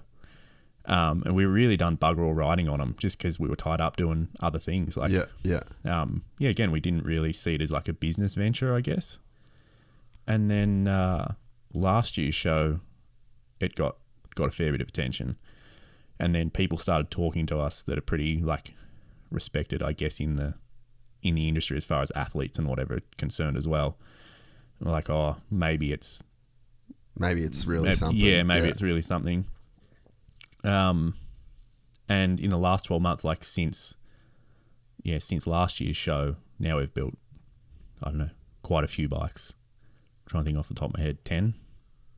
So it's like it's really ramped up in the last 12 months. Kind of like, all right, let's get our shit together. And yeah, but a little bit like you said right at the start, like after this, like this probably got some of the most attention out of any of the bikes because it came out of nowhere. Yeah, with no like announcements. Yeah, no like nothing. we literally, and like again, like I won't mention any names because of contracts and stuff, but like we literally had like world champion level guys being like, I need a frame now. So what's their like? What are they seeing in that bike that they were frothing that hard to get a frame? Well, I guess it depends on a couple of things, and it would probably differ on like per person.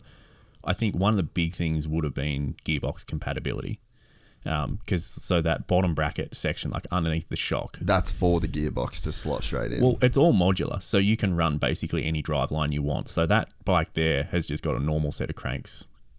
So like that's just a single speed there, but you could run like a normal cassette and derailleur at the back, or you could take that bottom bracket out and plug in a gearbox, so like an Effie gear or a pinion, which you can buy off the market, or you can plug in my yet to be released cassette and a can like the Honda. Yeah. Which is pretty special, I think, because like any other bike has kind of been confined to just one. Yeah. One or the other.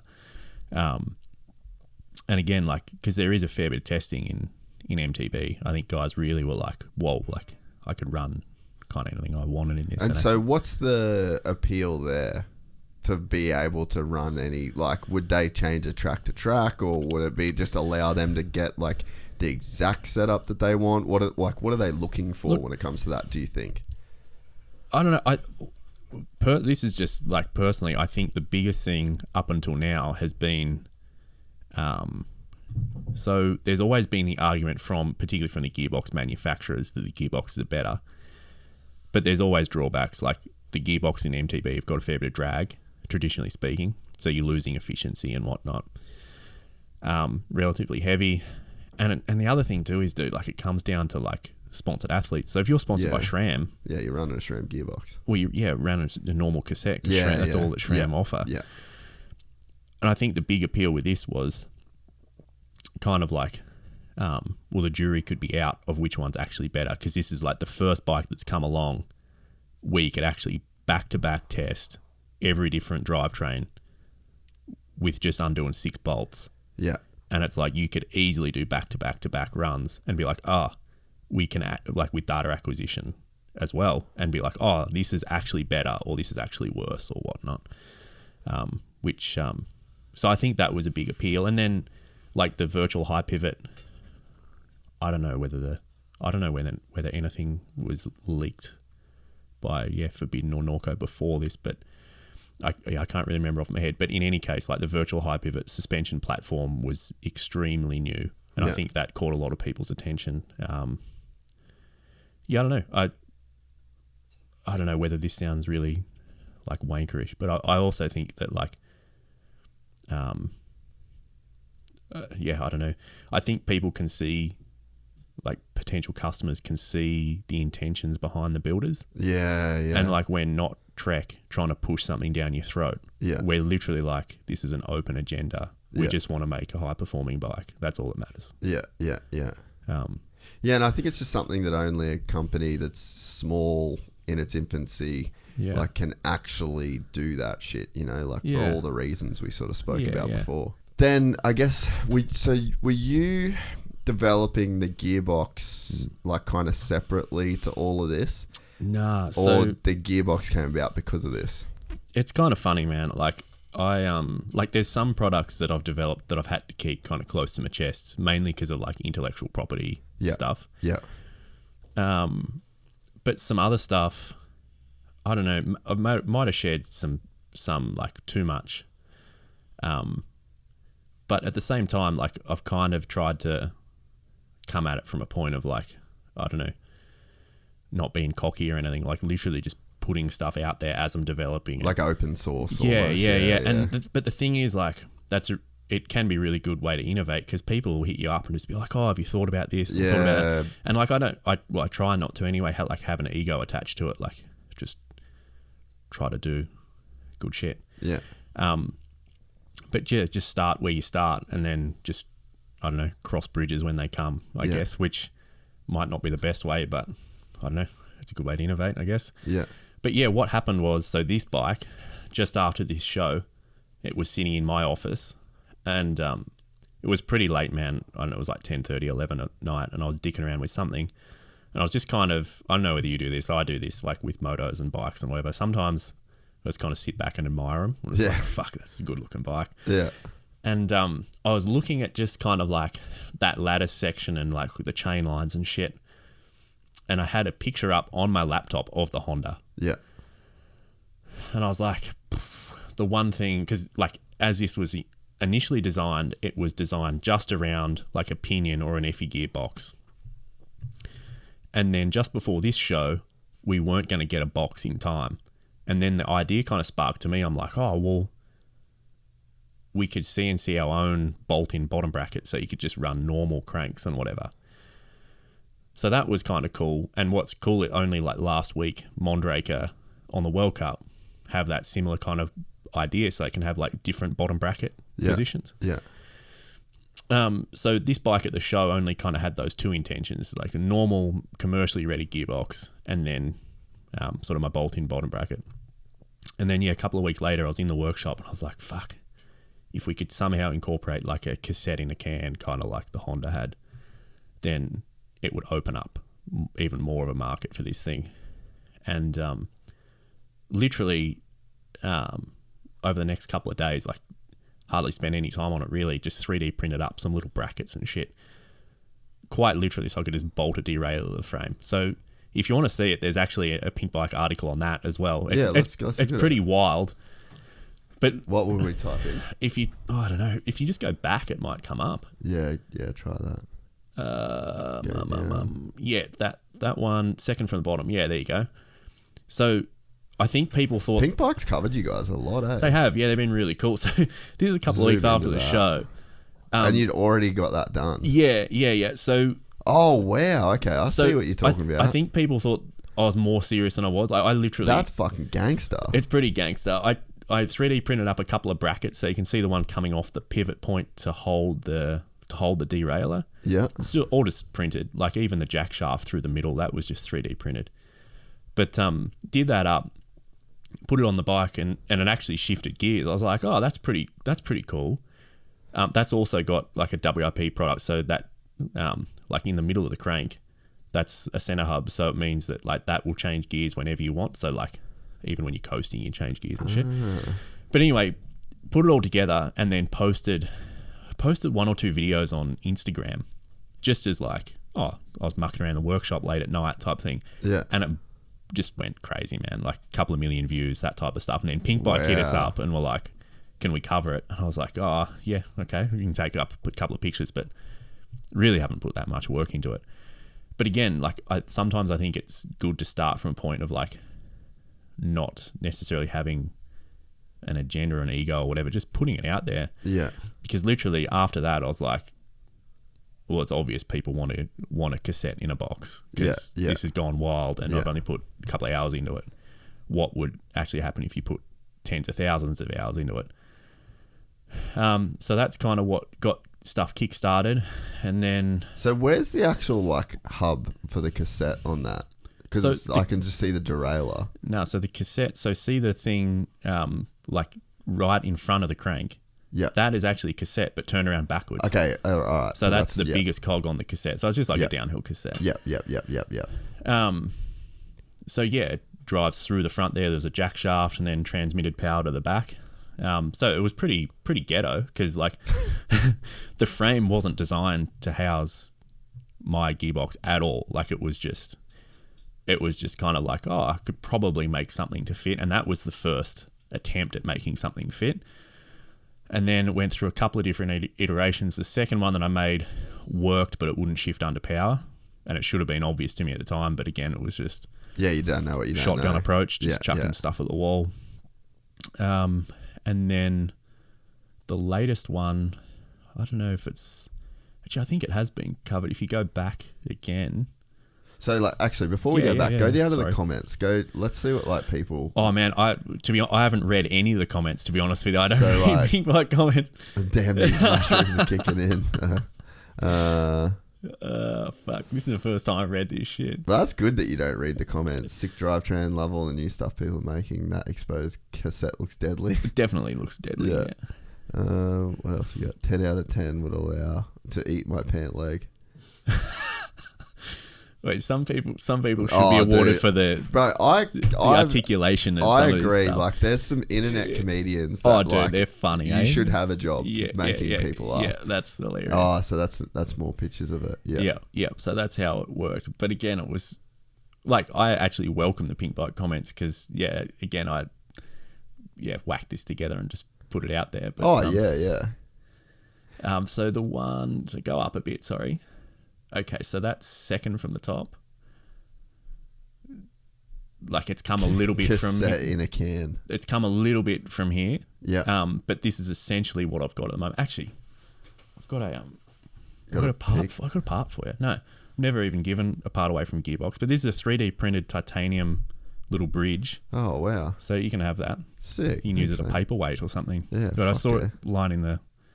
That's sort of awesome. line. Yeah. So what's this 3D printed? Out of titanium, yeah. You can 3D print titanium? Yeah. We What got the a fuck? 3D printer. Dude, I've actually got some bike part ideas I'd like your help with. Anytime, yeah. Okay, I've got some bits that I think I need as a shit motocross rider that would enhance my experience of riding. Yeah. So keep going, sorry. Yeah, so that part there is like a bridge that goes across and it spaces between the two like black side plates just so they can't flex in. Yeah, so that top sort of like similar to that top one there. Yeah, similar to the top one. So this is like, Yeah, it's come a little bit since this, but this is essentially what we're working with now. So it's it's got nothing exposed, I guess you could say, like to eat your pant leg, as what's his name said. But yeah. Yeah, it's kind of like it's a bit bigger than a sort of commercially available gearbox, which is essentially just a mini Moto gearbox. Like it's literally cogs meshing inside. Yeah. But yeah, this is essentially what Honda did, but a little bit different. So this is a cassette. So you can get around those rules. You don't You have get the around those sliding rules. cones. Yeah. And the other thing with this is a little bit different to the Honda. So what Honda had was they literally had a derailleur in there, whereas this doesn't have any derailleur. It's got, so you've got chainring, and then all you've got is a tensioner. Yeah. And then you've got your cassette. And what's actually derailing when you change gears is the cassette's moving up and down axially in front of it. So your chain line's always straight. Yeah. Whereas the Honda, the chain line was straight, but the whole chain moved up and down axially. So, it's proven to be pretty good. I've been riding it for 6 months. Yeah. And so what are some of the problems that you think this gearbox has solved over other gearboxes? Okay, yeah. So over other gearboxes it'll be a bit lighter because it hasn't got like solid gears in there that need to mesh with one another. One of the biggest ones is like efficiency. Yeah. Again, because you don't have those meshing gears, you've literally got the standard drivetrain just moved to the middle. And with that is really just stock components. Like everything that you see in there, like anything that the chain is touching is dead stock. So stock tensioners, stock cassette, stock chainring. Like I've made like the custom casing for it, but everything's stock because like I don't want to. Like I'm only a small company. Like I don't want to screw. Be going into getting the manufacturer and all that shit. Because like you look at the R&D that SRAM and Shimano have put into like their drivetrain. Definitely. Like it's all like a lot of it's AI too. Like actually working out like where the shifting ramps should all be to get it. It's very, very intelligent, man. And I'm like, I don't want anything to do with that. Like because even other big companies like E13 or whoever, like who are having a crack at the drivetrain, they just cannot compete with SRAM or Shimano. I'm like, well. I just want to leave that shit alone. So me neither. Yeah. I just want to leave that alone, but reconfigure it in a way that, to me, it should be. I mean, compared to a normal drivetrain, there's heaps of advantages. So, like, your sprung mass is drastically less. Okay. Your unsprung mass. Yep. Yeah, because you're moving everything from be normally located at your rear wheel to the sprung mass of the frame. Yep. So, like, that. Like I can't explain how much of a difference that makes. Really? Dude, it's huge. Even just for a derailleur. Well, I suppose derailleur cassette. Yeah. It's fairly weighty, really. And then the other thing is the dynamics of that weight. So you imagine, so you've got your derailleur that's hanging off a hanger. Yeah. And the thing is, like when that derailleur slaps or takes up tension, it's not moving concentric to anything on the swing arm. It's doing its own thing. It's doing its own thing. Yeah. And that's what makes you feel like the rear end's out of control is because it's slapping around, not concentric to the actual swing arm. There's like an external force that's acting on your rear wheel. Exactly. Swing arm, essentially. Okay, yeah. So that's a huge thing. Like, and like off on a bit of a tangent, like that's where people like, when you feel feedback through your pedals, whether you're gearbox or not, whatever, a lot of that is because of the chain slapping. Because like your anti-squat and all that is just like derived from like the tangent angle that your chain wraps around each cog. Yeah. And if you're chain slapping and it's now arriving at your cogs on different angles, it's going to change the way like your pedal feedback. The feedback that you get through your feet. Yeah. Whereas that, so yeah, your unsprung mass is one thing. The tensioner now is off the mainframe, like off the sprung member. So the tensioner is right there in front of the pedal, like it's between the output cog and your crank. Yeah.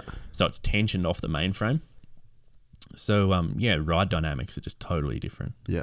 And then it'd be lower the center of gravity of the bike, like it'd pull everything in and sort of drop it down it's as right, well. right between your feet. And like, say for instance, like that output cog, that's exactly 165 mil from your bottom bracket, and I've got 165 mil cranks. So it's like depending on which foot orientation you are, but you're always like, it's right in the middle of your feet. That's insane. Yeah, there's a bit to it. There's so much going on there, right? It's unreal. It's stuff like, there's a lot of stuff like that I've honestly just forgotten. I've just been like, you do it, you calculate it out, you make it, and then just kind of walk away. Yeah. But yeah, no, it's pretty nuts. And so for the average guy, like let's say the customers are starting to get these, like, does the servicing of like you're not having to tune your derailleur as much, like the chances of it hitting a rock now is zero, like the servicing, the cleaning, like everything. Yeah, for sure. So this isn't currently available yet. Like this gearbox isn't currently available. Like I'm still just ironing everything out. It's kind of funny, man. Like I'll have to decide when the time is right because, I mean, you could just keep prototyping forever. Well, yeah. Because like there's like 3 stages of this where I want to get it to. And at the moment, I'm only finished stage 1. The other stages have been done, but there's still like prototyping. Yeah. But at some stage, I'm just going to have to pull the trigger and allow people to buy it. Fucking send it. Let's go. Yeah. But yeah, in theory, I mean, like I've been riding it for the last 6 months. Like it's had some prototyping issues that I've had to just iron out. Like I stripped some splines like off the crank connector, which was just dumb because I didn't have a preload collar on it. Stuff like that. But essentially, like once the small bugs are kind of ironed out like that, is essentially, it should be a lot less maintenance than, a derailleur hanging off your rear wheel. Yeah. That design is just so ridiculous. It's archaic, man. Yeah. It's archaic. And it's like, not shitting on it, it's like shitting on it, like it's served us well, but it's like, I find it a little bit, from an engineering standpoint, I find it a little bit frustrating that like, I don't know, so much R&D money is going into that stuff, but the fundamental architecture is just wrong. And it's like, I don't know. Yeah, it kind of just feels like you're beating your head against the wall watching that happening because it's like you can put as much R&D into that as you want, but it's fundamentally just a flawed. Shit design. Yeah. And particularly when there's no regulation, it's like you guys don't have to keep doing this. Yeah.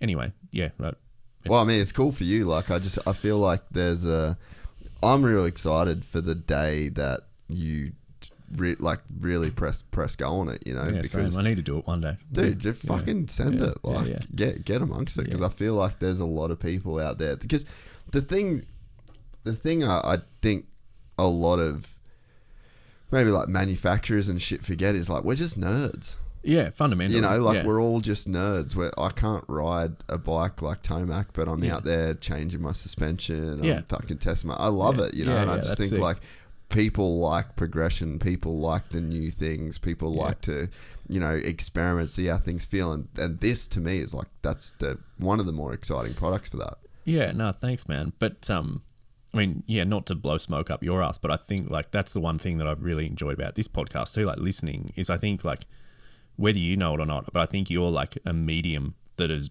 bringing a lot of those guys together. Like you'll talk to like Hayden Deegan and guys like that, like racers, but then you'll also have like Kiefer on. And dude, I've listened to that podcast like half a dozen times. Yeah, like, really. Yeah, man. Like, that's sick. So, I don't know. We're all just bike riders at the end of the day. We're just fucking nerds. Yeah, and it's like whether you're Moto or MTB or whatever, it's like, it's cool. Yeah. No, I mean, I'm super excited for you to press go on it. So the next question is, and this is maybe going into version 2 and 3, but so when does an electric motor go in this thing? And then how does the electric motor change that? Like, is there a way that, like, how does an electric motor work now? So basically, all right, I need to get my fucking thoughts together here. Yep. So you got an electric motor that basically helps spin the crank. And then that then goes back to a standard derailleur, standard drivetrain, all that shit. Is there a way with this where you're going to be able to incorporate an electric motor that works way more efficiently and you've got way more options with like this setup? Yeah, so that isn't stage 3 or 4, but essentially, stage 2 or 3, but essentially, that's what I want to do as well. Because I'm not an e-bike expert by any means. I'm shit house at electronics, so I'll probably if you're like a mechatronic engineer is listening to this, reach out. But from what I know, yeah, I mean, for those that don't know, like an e-bike's just pedal assist. Yeah. It's not an electric press go. motor kind of thing, yeah. Yeah. Even though that could be kind of cool too. But yeah, adapting that to this, it's not going to necessarily look like a standard e-bike does. Yeah. But I don't see any issue with it doing it. And yeah, I certainly think that there could be some big benefits with that. Like you said, like you don't have a derailleur hanging off your rear wheel now. Yeah. Because there is some like longevity problems with current e-bikes, essentially because they're using standard drivetrain configuration. Yeah, okay. Essentially if you had like the battery and the down tube of this thing, like with the electric motor housed within that latticing, is you've also just got all that mass just in one. Yeah, right at the bottom. Yeah. So yeah, I'm keen to make it happen. It's a little bit out of my league at the moment from the e-bike side of things. But yeah, if we can do sort of a bit of a plug and play, then yeah, certainly can make it happen. Yeah, yeah. We've got real estate there to do it. So. Yeah. Do you ever think that the whole like e thing will ever find its way into downhill? Like, is there ever a like room to have like a downhill e-bike? Well, so I will say, like, I've ridden some e-bikes previously, but they've all kind of been shitters. But when I was in NZ just the last week gone, so the WRP workshop in NZ is actually at one of the bike shops over there. So Bro Bike, I leased some space there. And those guys are wicked, man. Like, they've been really welcoming to me, but it's also like I'm happy to admit where I might be naive. And like, I'm an engineer and I'm relatively good at that stuff, but I'm not a bike mechanic. Like, I've wrenched on my own bikes and whatever, but I'm not a bike mechanic. So some of the ideas that those guys will just tell you in just normal conversation, or if I'm prototyping a part and show them something, they'll be like, oh, don't do that. Like, do that. And I'm like, oh, yeah, thanks, man. Yeah. That might have taken me 3 months to realize that was a dumb decision. You know? Yeah. Anyway, I rode one of their e-bikes for a few days in the week gone by. What brand was it? It's a Pivot. It's a Shuttle LT. Can we look that up real quick, right? They've also got the Shuttle SL, which is like the smaller. Yeah. I haven't ridden one of them, but I'd really like to. But LT, sorry, mate.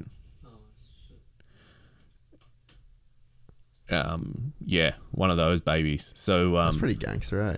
Yeah, I don't know what exactly the travel is. What is it, like 165 rear or something? But dude, that thing is $17,999. Shut your fucking face. I think that's probably the low level one too, bro. Dude, I actually fucking hate that.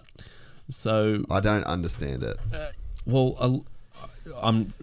you can explain why it's as expensive as a fucking Volkswagen Golf. So I'm probably not the best to talk on like the commercial because I don't own a bike shop and import them or anything. Yeah. But from what I've heard, a lot of the cost is associated from actually transporting the batteries. Shipping, because you can't get the batteries. Yeah, which is a bit sad.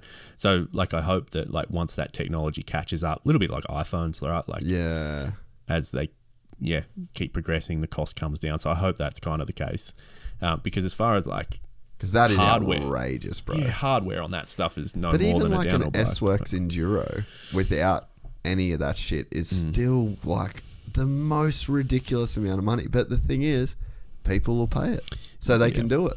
Yeah. I know, like, our bike is fucking expensive, but at least it's handmade in Australia. Well, I was gonna say, like, there's a reason. Yeah, like, you could see. Okay, well, they're literally hand making these bikes. Yeah. But yeah, look, I don't know. I think a big part of it too is, not to shit on, the way kind of the economy is set up, but like with the traditional way bikes are sold is everyone wants a piece of the pie. So like Pivot make the bike, then they sell it to a distro. Yeah, and then the distro sells it to the bike shop, and the bike shop sells it on. Yeah. And it's like you've got so many like links in the chain there that by the end of the day, for anyone to make any money, everyone's got to get out. their 30% or I think like if you ever saw like the work that Nigel puts into actually manufacturing a Trinity, you'd probably think what we're asking is cheap. Yeah. But at least with like our model as it stands at the moment anyway, like we're direct to consumer. Yeah. So they're like quite legitimately, like there's no fuckery with, yeah. and anything we make gets put back into the next production. Yeah. Whereas I do think, and this isn't just with the bike industry, I think this is like, I think the internet's pulled this a long way in the last couple of years, but like, like transactional efficiency has become so much better in the last couple of years. Yeah, and like, well, I think, was it Canyon that was maybe like the first big one that... In Australia, yeah, they were one of the first ones, yeah. Yeah, where they were more of like a direct-to-consumer kind of model. Yep. But yeah, I mean, I think the one that was going in NZ, I think it was 26 grand, the same as this, which is like, what's a brand new like KTM EXC, like 15, dude, 16? Yeah. Like that, it's... Like on the road, yeah. And that, honestly though, like, it's crazy because that was one of the big reasons why I wasn't racing downhill anymore. Yeah. Because my dad was like, bro, buy a motorbike.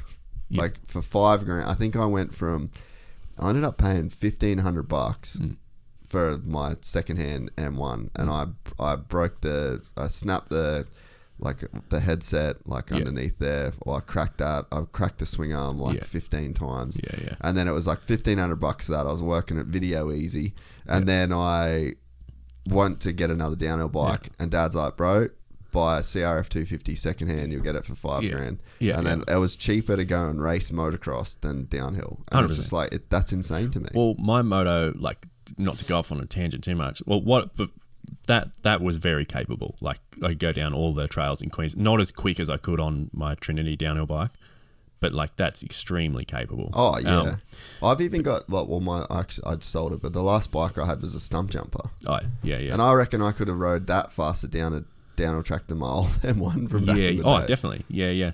But like on the moto thing, like the bang for your buck for a moto was pretty bloody good, man. Like. Yeah. My EXC, like, I don't treat it that good. And, like, some of the trails that we've ridden on that, like, down the Otways, is as gnarly or gnarlier than any downhill trail I've ever ridden. Like, fucking brutal. Yeah. And you just can't break them. No. Like, I don't know, like, you can't get up a hill climb or whatever, and the thing will tumble 100 feet back to the bottom, and you can kick it, and it's good as new. Yeah. Like, fuck, man. Like, you roll your downhill bike, and it's... doing some damage. Yeah. So you bought up this bike. So you were just talking about like... So I did a few days on this in Queenstown, and I had ridden some e-bikes before, but they were all shitters. Yeah. And I was pretty fucking impressed with this. Like, dude, I went out, so I flew in. I was pretty tired because I had like red eye flight, whatever. It's like, I'll go shake it off, do some riding. And like I basically did like half of Everest in elevation just in an afternoon, just like skate shoes, jeans, and just normal clothes on that. And I was like, if you did that much riding, because the chairlift is closed there now, if you did that amount of riding on the chairlift, that would like fill your Sunday. Yeah. Whereas like I was just pumping out laps on that thing.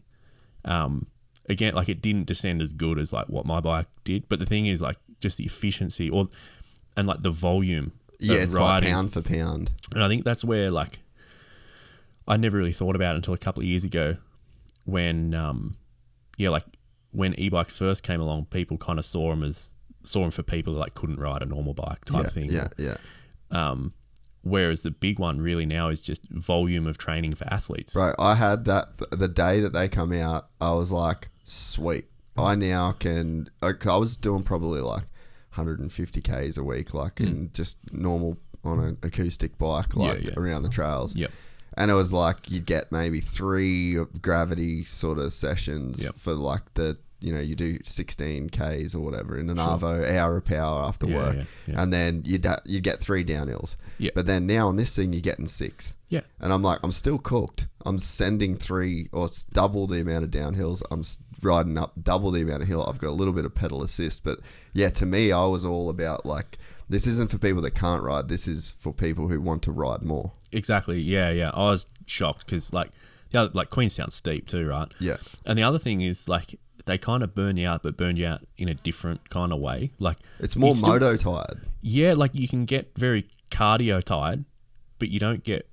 This is just what I found anyway. But like you don't get kind of like as sore because you got the pedal assist. Yeah, you can get the volume up, but not just beating yourself against a wall. Yeah, it's like the lactic isn't building up in the same way. Yeah. But just the volume, dude. I was very, very impressed. And even like the other thing was the way you look at the trail, like for better or worse, but the way you look at the trail is, I found, just so different on that bike. Yeah. Because like prime example, right? So, have you ever ridden in Queenstown? No. Before? Right. So, there's this trail. For those that know it, if you've ridden Bubba and you come out at the end of Bubba, it kind of merges into like this section where a whole heap of trails merge. And coming down adjacent to Bubba is this other track, like called KY, and it's pretty sick, like some corners and whatever. And normally, like on an analog bike, you just ride those trails until the merger and then whatever. And I was like 3/4 of the way down Bubba, and then I was like, oh fuck, I kind of feel like doing the bottom of KY. So you just went like through the scrub and everything. Yeah. And just bush bashed and then jumped straight on it. And then I was like, there is no way you do that on a normal bike. So it just changes the way you look at the terrain. No, I completely agree. And I also think that the first time I rode, Glenn Jacobs actually, he had a bunch of Levos that Specialized first sent him. I actually rode the Cairns World Cup downhill track. Oh, no way. On the Levo. Yeah. And, but I was amazed at how good it cornered because of the extra weight. Yeah. Like, you had so much more drive through, like, the mid-turn, you know what I mean? Well, yeah, it's funny you mention that, man, because, like, and this is getting to a level where, like, I haven't really done any work with, like, with data acquisition and that, like, whereas guys like Loic, like, those guys do a lot of stuff, like, with data acquisition and telemetry and whatever, and, like, Specialized, like, use ballast. I was literally just about to say, I bet that if you did a no pedal back-to-back run, then you would probably find that if you had like a heavy weight load like near your bottom bracket, you'd probably go quicker. Yeah, and particularly like distributing that mass, because like rear center to front center, like getting that balanced is super important. I don't think weight necessarily quote unquote matters, as long as the front to back distribution is balanced. I think that's huge. Yeah. I mean, this is going down a real rabbit hole, but like, like I don't do guys on Moto use ballast at all? The bikes are too heavy to begin with. Yeah, I really don't think so. No. Yeah, maybe when they make that super light Supercross bike. Yeah, they probably would. Because what would you be trying to do? Like, just make sure that the weight is evenly distributed through the bike, or to bring it into the center, or? Yeah, I mean to bring it into the center, but I guess so you don't have weight bias.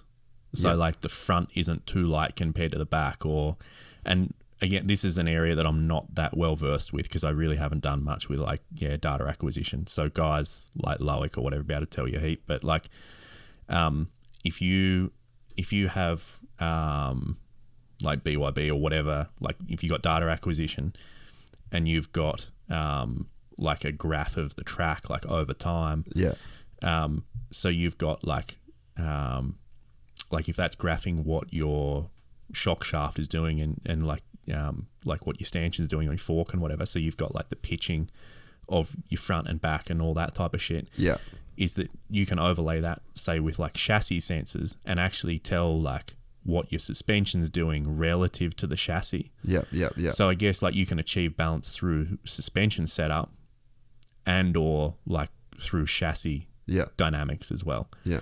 So again, without being a super expert on it, I believe that's kind of what they're trying to do, is get like a balanced bike in as many scenarios as they can.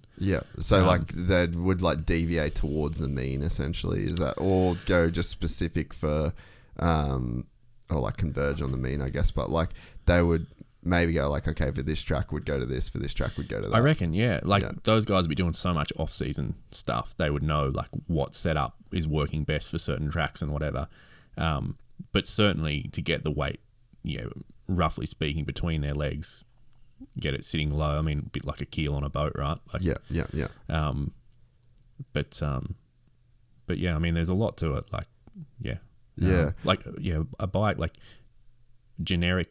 generically speaking, like you can pick up a bike. I mean, like like if we had a whiteboard here and I went up and like drew a line on the whiteboard, I think there's something so intuitive to like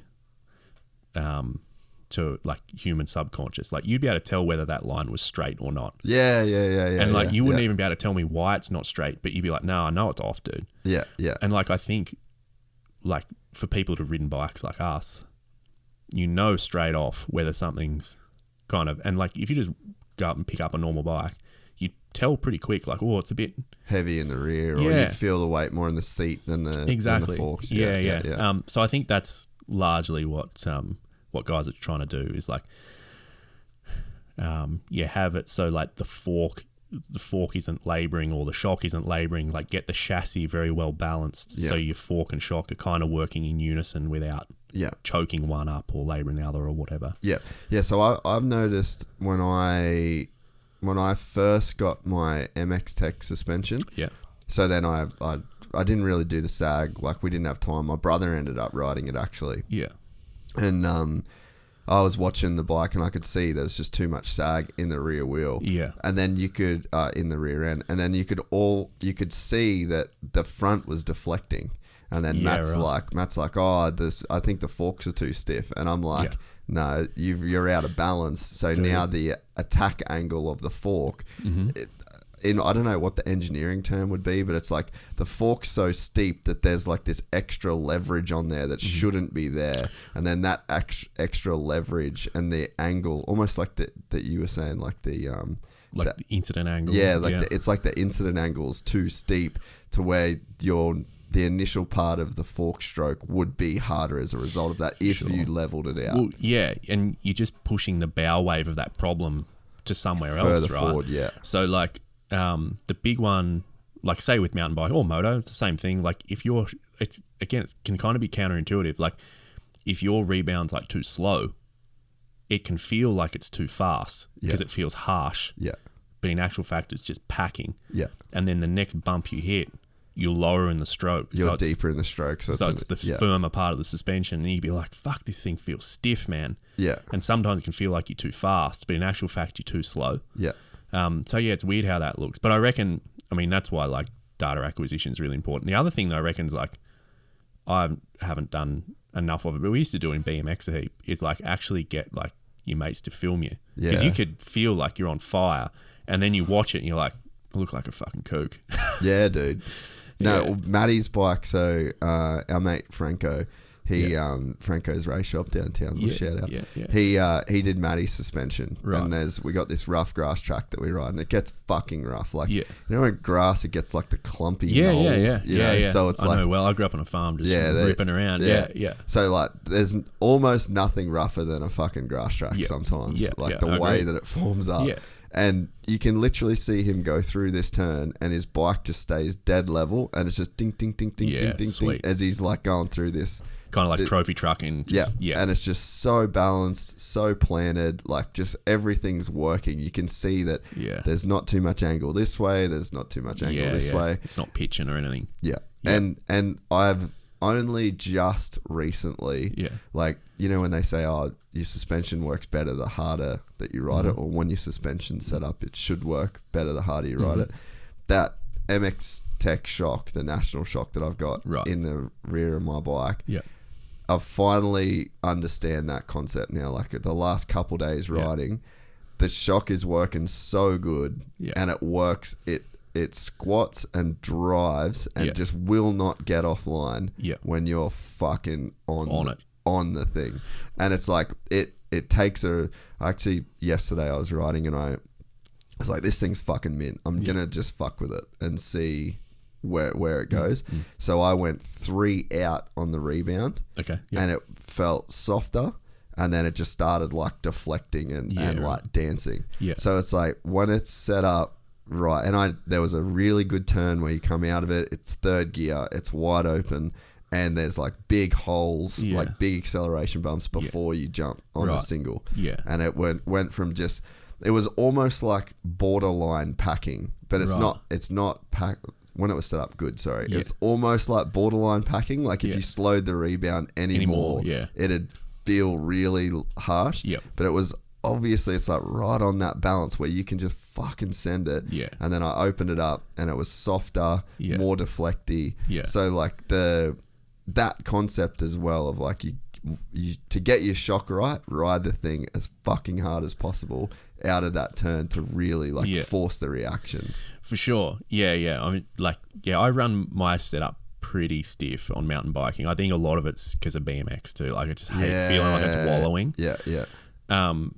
But yeah, I mean, it's a common thing. Just run it like, I mean, a mate of mine, he's like, run it as stiff as you can, and if you still think it's too stiff, you just go faster. Yeah. Yeah, which I think is pretty funny. But yeah, what I think is funny, I don't know if you've picked up on this, but like, I don't know, people differ a lot too, hey? Like I've got some friends that can literally just run, like suspension-wise, they can almost just run anything. That fucking cunt in there, that Alex, man. Dude. Like literally his handlebars could be loose and he just fucking rips, bro. Dude, I've got some friends of mine that are like, you ask what their settings are and they're like, oh, I don't know. Yeah. You're like, what do you mean you don't know? And they're like, literally, I have no idea. Like even tire pressure, like, I don't know, I just pumped it up. Yeah. And like, I wouldn't say I'm at the other nth degree. Like, you're not so anal, but you can't ride. Like if it's I'm not. somewhere in the middle, but probably lean towards. Like I feel like I'm the same. I can tell a click or two, and I'm picky. Like if it's not right, I'll stop and make sure like I get it. Like if I like do your 3 clicks and I'm like, nah, it's shit. I'm not one just to chuck the baby out with the bathwater. Like I'll mess with it a bit, but I'm pretty picky, and I can tell a click. Yeah. So how do you tell a click? Like what are you concentrating on? What are you trying to feel? Where are you trying to feel it? Are you trying to feel it in your hands? Are you trying to feel it in your feet? Dude, like what are you concentrating on to feel it? Honestly, to me, it's a little bit like the line on the whiteboard thing again. Like to me, I don't know really what I'm looking for. I can just tell. I don't know if that just sounds wacky, but like, I mean, there's certain things you pick up on. Like if it's riding high like that, you might be like, oh, I'm on a spring rate too heavy, or my rebound's too fast, or whatever. Or if it's like deflecting off out of corners, like your fork rebound might be too fast. Like that's kind of obvious things. But yeah, I don't know. A lot of it's just kind of being in tune with your stuff. I think like people like you and I and a lot of our friends and whatever have ridden enough stuff, whether it's like Moto or MTB or even BMX or whatever, you can just tell whether something's good or not good. Yeah. But I think it really helps though to ride something good. Like I think that it's definitely one thing. Like since I got that MX Tech stuff, and it's funny. Like I've got so many suspension people like, here, have our suspension. Oh really? That's funny. Yeah. Because I'm like, I love that shit. Like I'm a nerd on it. But now I've ridden like a really good setup. I think that I could. Like I'm about to put the Showa A-kit shock in the back of my bike, and I'm like, oh fuck, I've got this National shock like so good now, but I know what I'm feeling on that, so now I'm very interested to see like if I can set it up. But I think if you've never ridden anything good or you've never like fucked with it yourself, it's like quite hard to know if something's good or not. That's very true. I think like huge shout out to Fox suspension too. I mean, they've been really good to us. Like in the last little bit under 12 months, really since Crankworks Cairns last year, they've been really, really good to us. It's kind of funny, like, and this is talking from like a personal note, like like I tried to do the racing thing as serious as I could a few years ago just as a privateer guy, and like shout out to all the privateers giving it a crack, because those guys, like, you don't know like what hard racing is until you're done as a privateer. But like or hence privateer, like I never had any supporter over, but it's kind of gone full circle, because like with the Trinity thing and like doing what we're doing, I mean, like, don't get me wrong, like they're supporting us as like for what we're doing engineering wise on the products that we're doing and whatever, but like I'm kind of pretty humble about it. But massive shout out to Fox, because they've been really, really good to us. I haven't run anything but them since we started working with them, but they've been really good, like as far as like suggesting certain setups and like giving us different shocks to test and all that type of stuff. I'm hopefully catching up with Geordie when I'm overseas. He's kind of like the main guy from the States, but just the opportunity to say thanks to Fox because they've been really, really good to us. Yeah. Very, very appreciative. But I love the look of Fox 40s, bro. man, it's wild. Like they're such a dope shot. Such a dope fork. I was around at Nigel's last night and we built up this. I didn't know what it was going to look like, but we've got this like green frame with orange 40s on it, and it's so like the contrast. Oh yeah. I don't know. Do you watch much Le Mans or anything? Le Mans, like the 24-hour Le Mans. Oh, a little bit, not a lot. There was a Mazda entered a rotary back in like '94 or something, and it's like the same colorway, and it's so wild. Like you would think the colors would clash, but it's so sick. That is sick. Yeah, but big shout out to Fox. They've been great. So it's been a very long time since I've had like a top tier like mountain bike. Yeah. Well, actually, I've never had a top tier mountain bike. Do you have high speed and low speed on shocks nowadays? Yeah. So the Fox stuff, like my fork and my shock, has got high speed and low speed compression and rebound. Your fork has high speed and low speed. Yeah. Wow. The 40. Like Can I've you ridden pull that up, right? Fox 40. I've ridden a fair few 40. I've ridden a fair few shocks, forks over the time, and I'm really impressed with the 40s. I like them a lot. Like they've got the biggest stanchion diameter of any mountain bike fork, and they're just super staunch. So yeah, dude, high speed and low speed. Yeah, compression and rebound, so you can get it pretty dialed. Yeah, right. How many clicks do they have in those? I think I'm trying to remember now. So your high speeds got less, I think like 16 and 8 respectively, I think, off the top of my head. Yeah.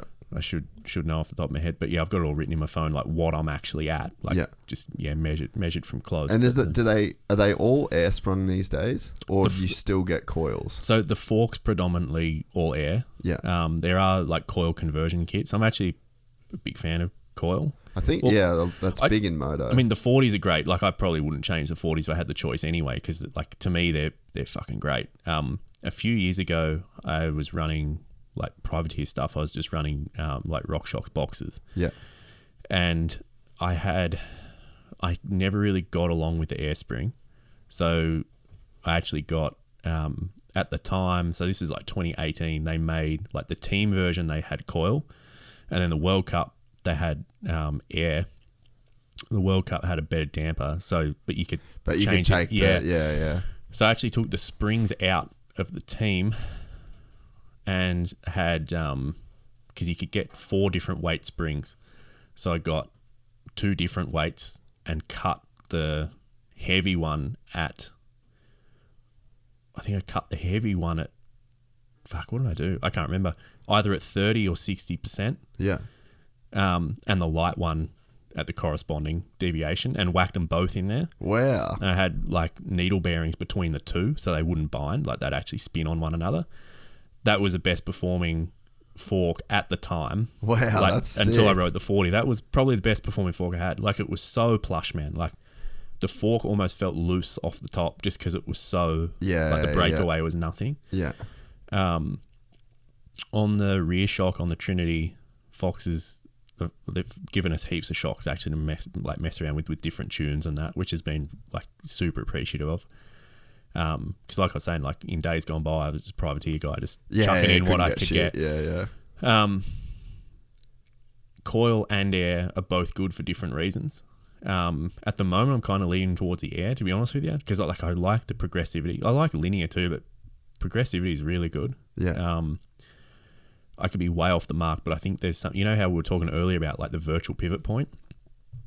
I don't know the answer to this. I'm not going to try to, make a guess. But there's something I think about relating the virtual pivot point to a progressive spring, because I think, again, a little bit like the whiteboard analogy, I think your body's so in tune to knowing what the bike is doing, having a virtual pivot point, because essentially like the concentric point of your axle is moving in space. I think your body's pretty good at picking that up. Yeah. And maybe it's just a familiarity thing, but there's something really nice about a progressive spring in the back. And I think there's something correlated because like I remember the old Fifth Element shock. That was like their big thing, was like the progressive spring. So yeah, like it depends what you're doing. Like if you're just doing dirt jumps and huge hucks, like yeah, you want it super progressive. Like this is just generally speaking, but like if it's really rough and chopped out, like usually a coil's been known to be better. But like I do think like obviously the virtual high pivot stuff has come in. I also think air shocks in mountain biking have come a long way. Yeah. Like the common style muck off guys, like their bikes virtual high pivot now, and they're predominantly all on air. Yeah, okay. So you think that there's maybe something that the pivot itself is doing to kind of create that feel that you almost would like want out of the shock, but then so. You can go to the air because the pivot's compensating for it? Yeah, in a roundabout way. Again, like I don't know whether I'm inaccurate. Like there might be someone listening to this that's smarter than me with suspension just being like, this guy's an idiot. Yeah. And I'm happy to be. But like I really think there's something to that because like I've ridden other bikes in the past that's been like high single pivot or whatever that you just like, coil on downhill every day of the week. But yeah, I just think like the virtual pivot stuff like or VPP, that was kind of different because they had like such a like big leverage range that apparently like an air shock just felt super harsh. Like the coil just felt better because of the leverage rate of the frame. Yeah. And I think like the two need to be taken into consideration because you can have like a really progressive frame or a really linear frame, and then you can have a very progressive shock and a very linear shock. Yeah. So if you frame super progressive and then you pair that with a super progressive shock, it's going to feel like shit. It's going to get pretty harsh at the back end. That's why like you'd see the orange back in the day, like just single pivot, like you'd pretty much have to run those progressive coil shocks. Yeah, single pivot linkageless stuff. I've never ridden an orange, but yeah, had a couple of mates that have. But yeah, again, I could be off the mark. But yeah, I've been really liking I've been really liking the air shock on that thing. Yeah. But, coil goes good as well. Yeah. So when as far as the like now you guys are like moving into production. So what's the brand look like going forward now in terms of like how many units you guys think you can produce, like different models, like distribute, like where's it go from here now? Yeah, it's wild, dude. Like, again, it's kind of hard because, like, I guess, like on the subject in the matter, sometimes it's hard to look at objectively and kind of like look at yourself as a third person and kind of understand what the brand looks like. Like, even being here, like I feel a bit sort of shocked because like it's hard to look at objectively. So we're making, at the moment, like we're making frames basically to order. Yeah. So if you order a frame, so the way we've been doing is like doing batches. Go back to the website, Rones, for us. So we've been doing batches. So you've got like, so first batch was like, there were 25 frames in that batch. Yeah. And basically the reason why we limited it 25 is because like we didn't want 1,000 orders to come in and just not be able to deliver because there's nothing worse than that. And you don't want to sacrifice, like you don't want order number 1 being left to the last minute because you're waiting to finish order bloody 1,000. So it limited at 25. How quick did they sell? We didn't fill up the whole 25. So what we did was we cut that off early because we were like, we didn't want, for the same reason, we didn't want like orders 1, 2 to be at a disadvantage because we were just waiting on the batch to fill. Yeah. So all right, we'll cut it early. We'll get these done. But we'll open batch 2 in the meantime. So batch 2 is open at the moment. Yeah. So yeah, it's something. So did you sell all 25? Not yet. Okay. No, not yet. So I think, like as far as a brand goes, like the people who have had bikes delivered to them, like they're fucking stoked, which is so sick, man. So like at the Handmade Bike Show, we actually had, because what we did was actually before we released to public, because we got a mailing list. And what we did was we sent out an email to everyone on the mailing list and just be like, we're about ready to go to production. If you want a pre-production frame at a discounted price, it's available, but to like our mailing list only, get in touch if you're interested. So we delivered a couple of those frames early, so like at a discounted price and whatever. So that was really sweet as well. But the first ever like actual commercial frame, like full price commercial frame, we actually had at Handmade Bike Show this year. So that was TMB 001 was the stamp, and the guy was actually, he's from Geelong, so he actually came up to the show and saw it built up in person. So and you sold the whole bike built, or no? Just it was just a frame. Nigel was chatting to him during the week, and I've forgotten kind of how it came up, but essentially like we had 3 build spots for the show, and we were going to have to build another frame. His frame had just been finished, so I think Nigel pitched the idea to him, and he's like, yeah, I'd be stoked on that, like just build it up like in your spec, so like Fox suspension and all that type of stuff. So he built it up to our spec. He came along and saw it and he was over the fucking moon. And I think like we were probably just as happy as him, because it was pretty wild. So I guess to answer your question, we're doing it like currently just sort of made to order. Like as your order comes in, we'll do it in like the limited batches. But yeah, we're exploring how to turn it into a bigger thing. I think at the moment, if WIP is anything to go by, and again, this is speaking personally, I think like parts that I've made that I've expected to kind of change the world, sometimes it can actually take a little while for the parts to actually get into the public, and then it have kind of like unsolicited praise. Yeah. So like a friend of a friend's got one, or you see one out in the trail, and it's like, it's not me telling you it's good, because I could tell you whatever I wanted to. Yeah, of course you're going to say it's good. Yeah, exactly. So I think once that happens a bit, if WIP is anything to go off, I think, yeah, it'll go good. But we're also kind of exploring options to go into a wider market. So like, we really want to do like a slope style / slalom frame. Yeah. Because I think that'd be really good. Because it's kind of like, there's no one on the market really doing, well, there's a couple, but you know, I think that'd be really good. And then what I would like to do is do like a lower cost, indestructible, just full bike park destroyer frame. Like this one's kind of like trying to sell an F1 car to the commercial car market. Yeah. You know, while there are guys out there that love F1 and do buy them, it like we understand it's a full high end product that What is the price of the frame of that? It's $9,000. Yeah, okay. So it's not cheap. Yeah. But in saying that, like what you get from it, well, again, I'm like speaking for myself here, or speaking on behalf of Trinity, but like we're trying to be like really proactive with the customer service. Like it's like as we're building it, we're like you're sending on you the pictures ground and floor, like this is your frame getting built, whatever.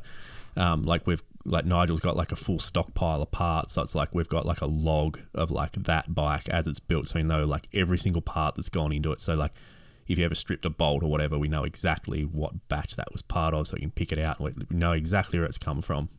So it really is kind of that, I don't know.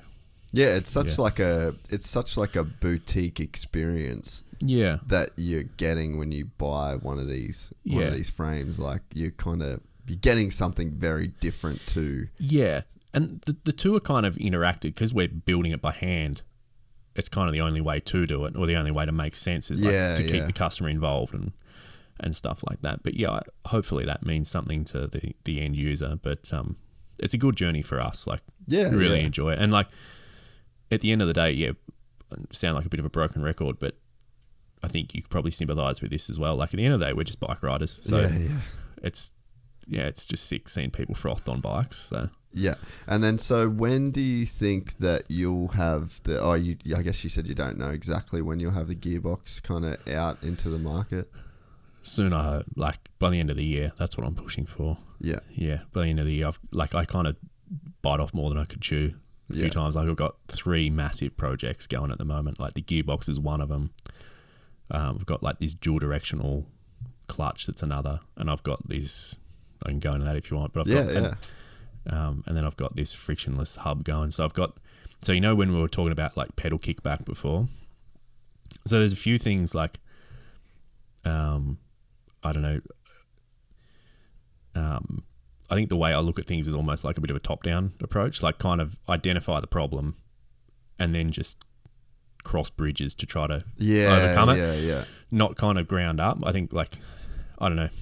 Look, like 1, drivetrains are shit, hence the Gearbox. 2 is like on a mountain bike, you've essentially got your suspension dynamics. Like you imagine like a rolling chassis, no chain. Yeah. That as a vehicle is totally different as soon as you add a chain. When you put a chain on it, Yeah, you're trying to drive the thing and then you've got a suspension and now the two are merged. So I've got this like dual directional like front clutch that I've developed. So like I've been working on that for a while, been testing it for a while. And it essentially means like while you're not pedaling is it's fully floating. So the chain's got zero interaction. Yeah. Which is wild. Like when you ride it, again, it's like earlier, it's like not until you ride like your A-kit suspension or whatever. Like you think it's pretty good. And then you go back to your stock and then you're like, dude, what the fuck? Yeah. So yeah, that's been in testing for a while. I'm pretty amped on that. So have you got that on your Trinity bike? Or that's going to be something that just goes on like a normal bike? Yeah, both. Fuck. Both. Yeah. Yeah. So that'll be incorporating the gearbox, but then also like so it can go on a normal bike. Yeah. Because the two are, it's advantageous for both. Yeah. So that's pretty wild. And then the third one is this frictionless rear hub, because you think like, you know how your hub ratchets? Yeah. That's essentially a brake. Yeah, there's drag. Yeah.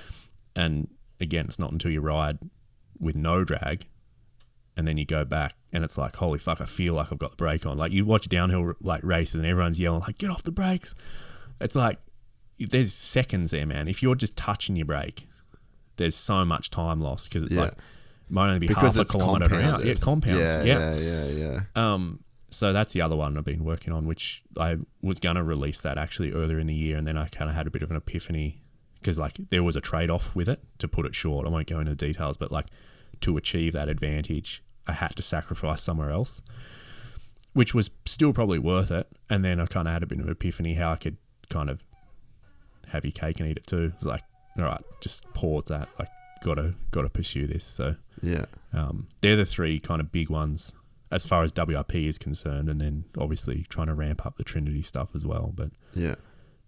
Anyway, it's all a bit of fun. It's super exciting, man, to just see like levels of innovation. You know, like it's especially cool to see someone from Oz, you know, just like chilling down in Victoria, that's like secretly working away in the lab, and just kind of like, I think it's the best way is like you're just building what you want to ride too. Yeah, I think that's and I try not to get too caught up in it. Just try to just remain a bike rider, and like I don't know. I think I don't know, like people that I look up to, like you Burt Munros and that, like the world's fastest Indian and stuff like that. That's kind of cool. We just do it for hopefully the right reasons, not trying to make money off it or anything. Just keep plugging away and make fun shit. Yeah. And try to ride it in the meantime. Yeah. It'd be fun, doing a bit of riding, but I'll have to bring one up here next time for you. Dude, I'd be blown away to ride something like that. I'd love to give you a ride. It'd be, I reckon it'd rock your socks. You'd be like, Yeah, well, I mean, wild. Dude, I don't even really remember the last time I rode downhill. Yeah. Have you ever been up in Cairns and rode? Yeah, I was just there for Crankworks. Oh, yeah, okay, of course, yeah. So, like, dude, Coranda, I would have done thousands of runs, yeah. So, I've never ridden anything but the downhill track. At Coranda or Smithfield? Smithfield. Yeah. I've heard Coranda's meant to be really good. Fucking so cool. Yeah. I love that joint, man. Yeah. Because it's real diverse, hey? Coranda? Like just that area in general. Oh, yeah, dude. There's so much riding there that, I'm out of touch with it now, but you had like Smithfield, which we never really rode. Like, I only used to race it, really. Okay. Yeah. And then Coranda was the one that we would shuttle just constantly. Like, I used to just, every time I saw the Hannahs with their bike trailer on the back of their car, I used to fucking pedal my bike down the street, be like, oh, have you got any room? Yeah. So like that there, and then there's a track called Waterblow. Okay. Did you go to Mud Cows 4 on YouTube? 4. Yeah, this will show. There's a place called Waterblow, and it's got this. Go YouTube and type in Mud Cows 4. I'm pretty sure they're all. So this is up at Cairns, hey? Yes, maybe go that part 4 of 4. I wonder what. I'm pretty sure they're all on YouTube. Go like sort of towards the end of this. Nah, I think this is one of the early ones. Yeah, dude. What is this, like 90s? Yeah. Go like just type in Mud Cows 4 now that you're in mountain bike Mud Cows 4 or something. Speaking of, Mick Hanna's crushing it at the moment. What's he doing? So he's riding for Yeti. Yeah. And he I guess, retired from like UCI downhill. But dude, he's peaking. Like he's that fast. Like really downhill still. Well, he's mainly doing crankworks now. Yeah, right. But like he won crankworks downhill in Cairns. Yeah, right. Yeah, he won air downhill in Rotorua. Like he won dual slalom at Cairns late last year. Like dude's on a tear, man. Like, he's an animal, bro. Dude, honestly, he's one of my favorite guys in MTB. Like so nice, super humble, but just crushes. Yeah, like a proper savage. Yeah, proper. Yeah, and like isn't slowing down at all. Like, that's wild, eh? Yeah. I think that's one of the cool things about mountain biking. It seems like you can kind of do it a little bit longer. All right, let's try and find this fucking thing. I was sure that they were all on YouTube. Yeah, maybe they're not. Yeah. Anyway, there's a track called Waterblah, and it's like up the top of one of the ranges, and it's got this section. Oh, type in Waterblah. I don't know how to spell it. WADELBLAH, and then go Rocky Horror. Yeah, that's a tongue twister, hey? What is it about Cairns, dude? There's so many people from up that way that just send so hard. Go Waterblah downhill, maybe. Well, I think it's just because you've got such a variety of trails. They're so steep. And so, yeah, there you go. I just mean like everyone. Like, yeah, but I just like think Jack Miller and all that from up that way. I think that it comes down to like isolation. So like there's something. Here, watch this. And whoa, that's pretty rocky, steep, hey? And it is gnarly, dude. Fast forward through a tiny bit, right? Yeah, like, there's some rim dingers in there. This shit was, yeah. Don't go too far. You get into this section called Rocky Horror, and it's fucking gnarly, dude. Like, just sheer cliffs on either side. Like, I've seen... Do you remember Dennis Bear? I remember the name, but I can't put a face to it. That's Coranda. Go... Oh, yeah, there you go. Go to that second one. The world's most dangerous ride to work. Yeah, this is fucking most fun. dangerous. So, wow. Fast forward through this a tiny bit. Keep going. Yeah. In open faces too. Yeah, leave it here. That's the one thing in the last couple of years. Like, I still ride my open face, but I ride my full face way more now. Oh, bro, I fucking knocked my teeth out mountain biking. Yeah. I remember being a kid at the skate park, like 15, and like trying to like 360 spines and stuff in an open face. Yeah, there is no way I'd try that now. Nah, it's pretty gnarly. Go a little bit more forward, maybe one. Just till he starts riding, because it's this top section, yeah. So this shows it's solid. So I think to answer your question, this is why there's so many gnarly dudes up there, because it's just the terrain is so steep, it's so rocky, it's so rooty. You're on these dude, that's a sheer drop on either side. You can tell, hey? Like, I have seen guys fucking eject off the side of that mountain, and like it literally takes half an hour to get him back up the hill. Like, look at this shit. He's doing it on an enduro bike too. Yeah, that's wild. They used to run like not illegal, like underground races when I was a kid. Yeah. So you used to hear like, oh, they're running a race at Waterblah. And so everyone would kind of go, because this is just a public road that anyone can drive up to. Yeah, dude, that's steep. And you can tell too, because he's doing like heaps of quarter cranks, like it's jank just to keep moving. Like, riding it all the way through was a real thing. Really? Like, if you could actually ride it all the way through without stopping, then it goes into it just goes like kind of like, look, whoa, ride to work. There you go. That's how funny is that? So like this is just the shit that everyone rides every day up there. So it's like, you wonder why. Yeah. I thought he was going to go off that. I didn't think he was going to do a 90. Yeah, through the wedge. This section here was pretty hard. Yeah, it's borderline trials, hey? Yeah. Well, I've never really seen anyone do it on an enduro bike. But yeah, and so I think that there's that. But then I think that there's also something to do with like the isolation. So when I was a kid, right, we had mountain bike magazines.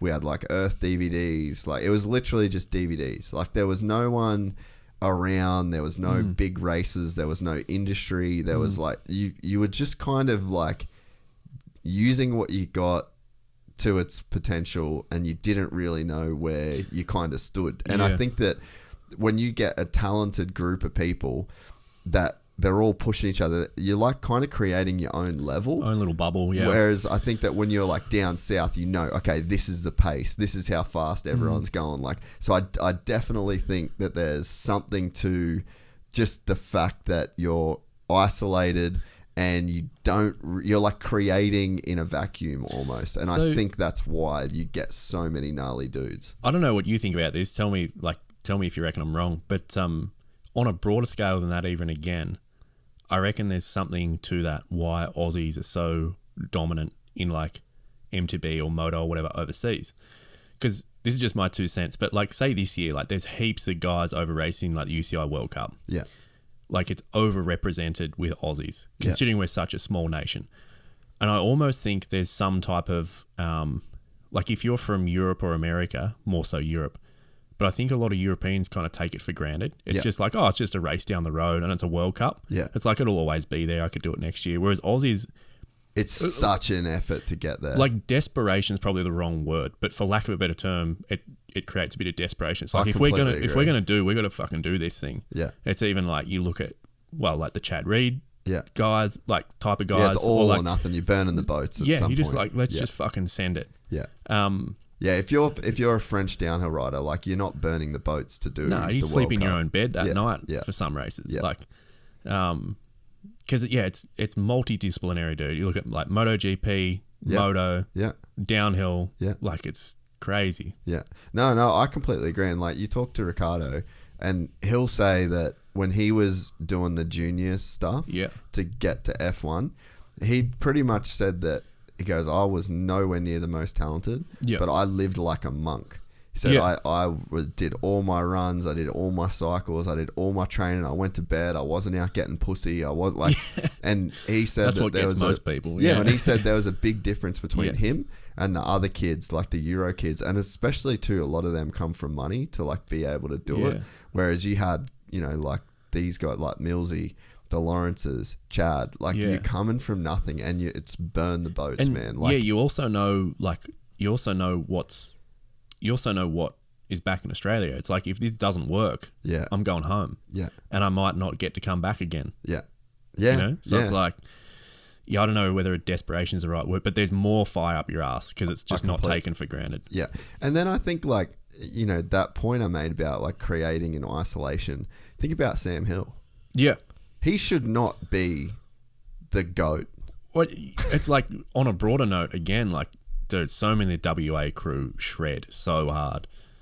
That is isolation. Yeah. You know, like I really think that there's something about being isolated and being away and just like not having any preconceived notion of what the limit is, what lines to take, what to run, what to do. Like you just have complete freedom to create. And when you get the right level of talent put into that environment, I think, at least from the way I look at it, I think that's something that lends itself towards getting those crazy outliers. For sure. Like Adelaide's even a bit the same. Like like Connor, Troy, they're both from Adelaide, and then even like BMX racing. Like over the last Olympics, like 2012, there was Sam and Brian Kirkham out of the three men. They were both from Adelaide.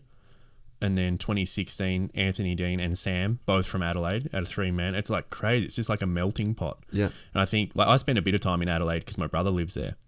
And I think, it's a bit of the isolation, but it's also like the scene, because it's isolated, the scene's so tight. Yeah. Yeah. They just keep pushing each other. Yeah. And I think, like, at least for us, I mean, my whole childhood, man, was like literally we made our own downhill tracks. Yeah. Like we had nothing to do. Like what the fuck else were we going to do, man? Like it was either ride mountain bikes and push bikes and motocross or do drugs.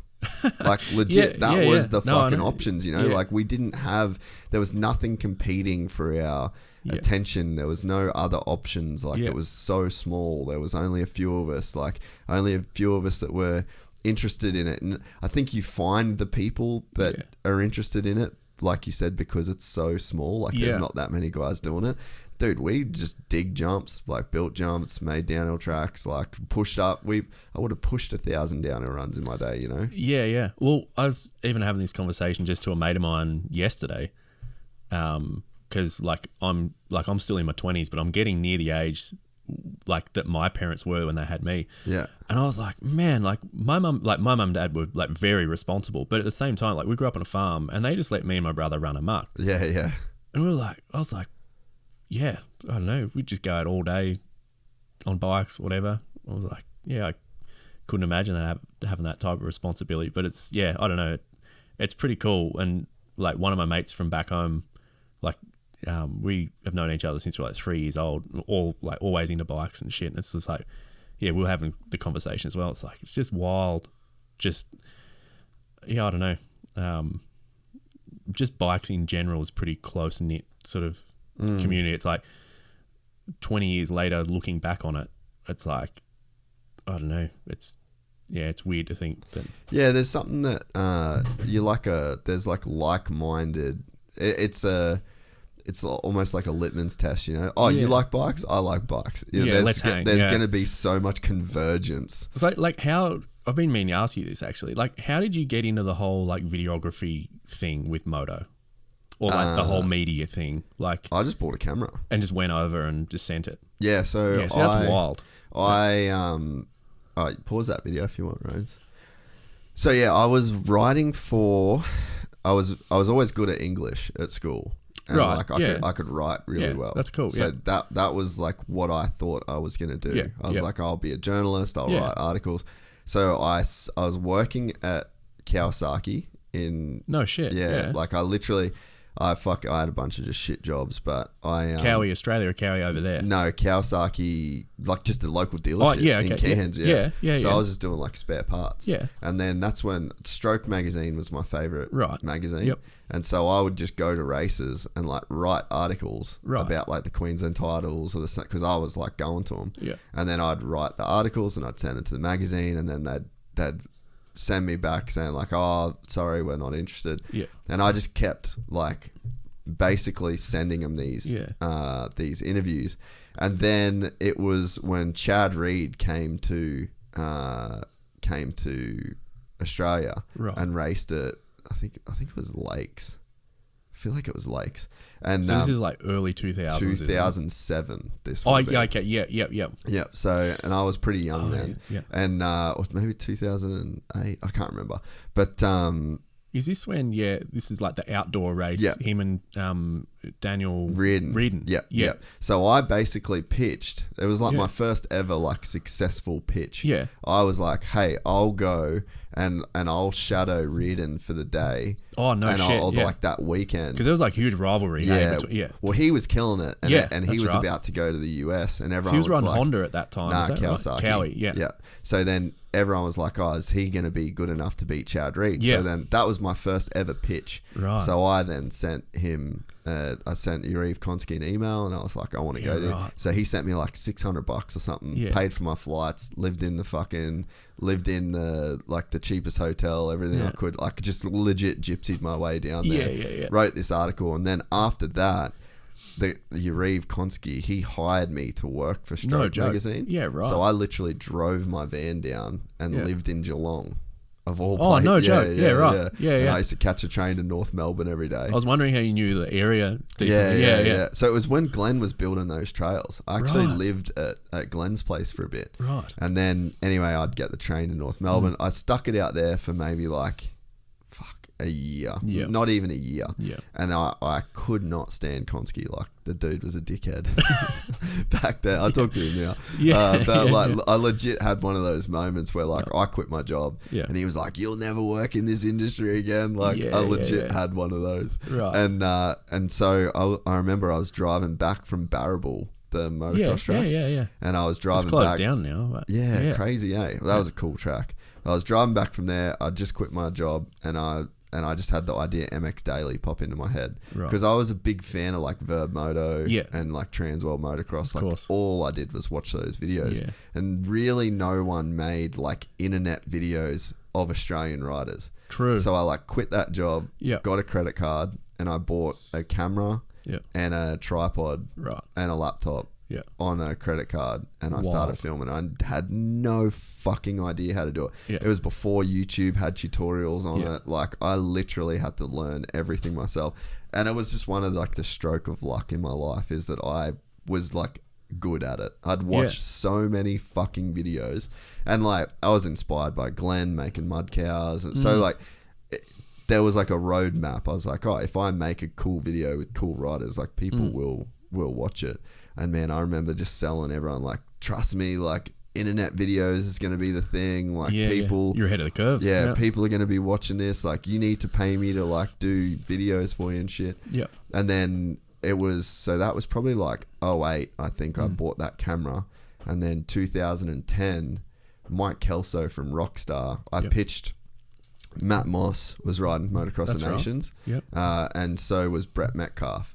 And so they were both Rockstar athletes. Was that Suzuki? Yeah. Yeah. And so I pitched to Rockstar. I said, fly me to America. I've got all this footage of Matt Moss winning the Australian title. I'll make a video for Rockstar at Motocross of Nations. Right. Yeah. And then so yeah, I think they paid for my flights. I think they just paid for my flights. Right. But the chick fucked up the booking. Right. And instead of a 2-week trip, she booked a 2-month trip. Oh, no way. I was literally only just telling Scott Sapovic this the other day, actually. Yeah. But so they booked me a 2-month trip, and I literally, bro, I probably had like $600. Yeah. So I was planning on going to America, Yeah.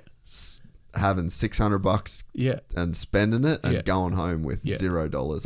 Yeah. I was planning on having enough money to buy some snacks on the flight Yeah. when I got home. Yeah. And then I had to spend 2 months there. Wow. So I ended up staying with Ryan Walters. Have you ever heard of him? Yeah. So he makes all the Dirt Shark videos. That's right. Yeah. Yeah. Yeah. I lived with him in Canyon Lake for 2 months, and we were just banging chicks and like it was the fucking best 2 months of my life.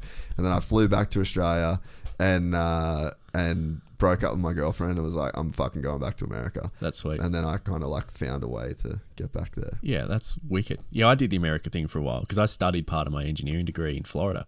Oh, what university? USF. Okay. Yeah. It's actually, USF is a sister school to Deakin Uni. Wow, I didn't know that. Yeah, pretty wild. What city dude, this was is a in whole- Florida? Tampa. Okay. Yeah. Yeah, went past Chad's house at the time. Yeah. In Dade City. It was pretty wild. This is a whole nother story on its own, but I was the same, I had a real serious girlfriend back in Geelong. We broke up, unfortunately, and then kind of down in the dumps, whatever. And then 6 months later, I had this opportunity to go study in Florida. I was umming and ahhing, and I still remember my brother, my brother's younger than me. I remember he was like, "Are you fucking serious? This is going to be the best opportunity ever. You're going to Florida, man. Yeah, the sororities and stuff. Go, man. What are you doing?" Yeah. I was like, it was kind of like a light bulb. I should go. Yeah. That was the best because I did. This is a whole story to itself, man. I could go on forever. I was racing BMX at the time, but yeah, it was I was not fast enough to be a professional BMX rider, but almost lived as a professional BMX rider because studied uni there, and at the time, or still kind of, but Florida's huge for BMX racing. Okay. They had 2 Supercross tracks at the time, 2 8-meter hills, only an hour from one another. It was wild, and pretty much as long as I got a pass, 50% or above there, because the grading scores don't line over. Yeah. As long as a pass is a pass, but you don't get high distinction or whatever. Yeah. So I was like, well, as bad as it sounds, all I got to do is pass, and I can just ride my bike every day type thing. And then because their summer break is our winter break, I was done Just by summer to summer. Yeah, well, I was done by April, I guess. And then didn't start back uni until Deakin until August. So I just went to California. And yeah, it was wild. I always had plans to go back there and live and whatever. And I don't know, never really turned you out. might But now with Trinity. oh yeah, maybe don't get too far ahead. But dude, yeah, it's pretty wild. Yeah, that was a good time. But speaking of melting pots and whatever, SoCal is, yeah, I remember going out to forgotten his first name, but was it Fitzsimmons? Yeah.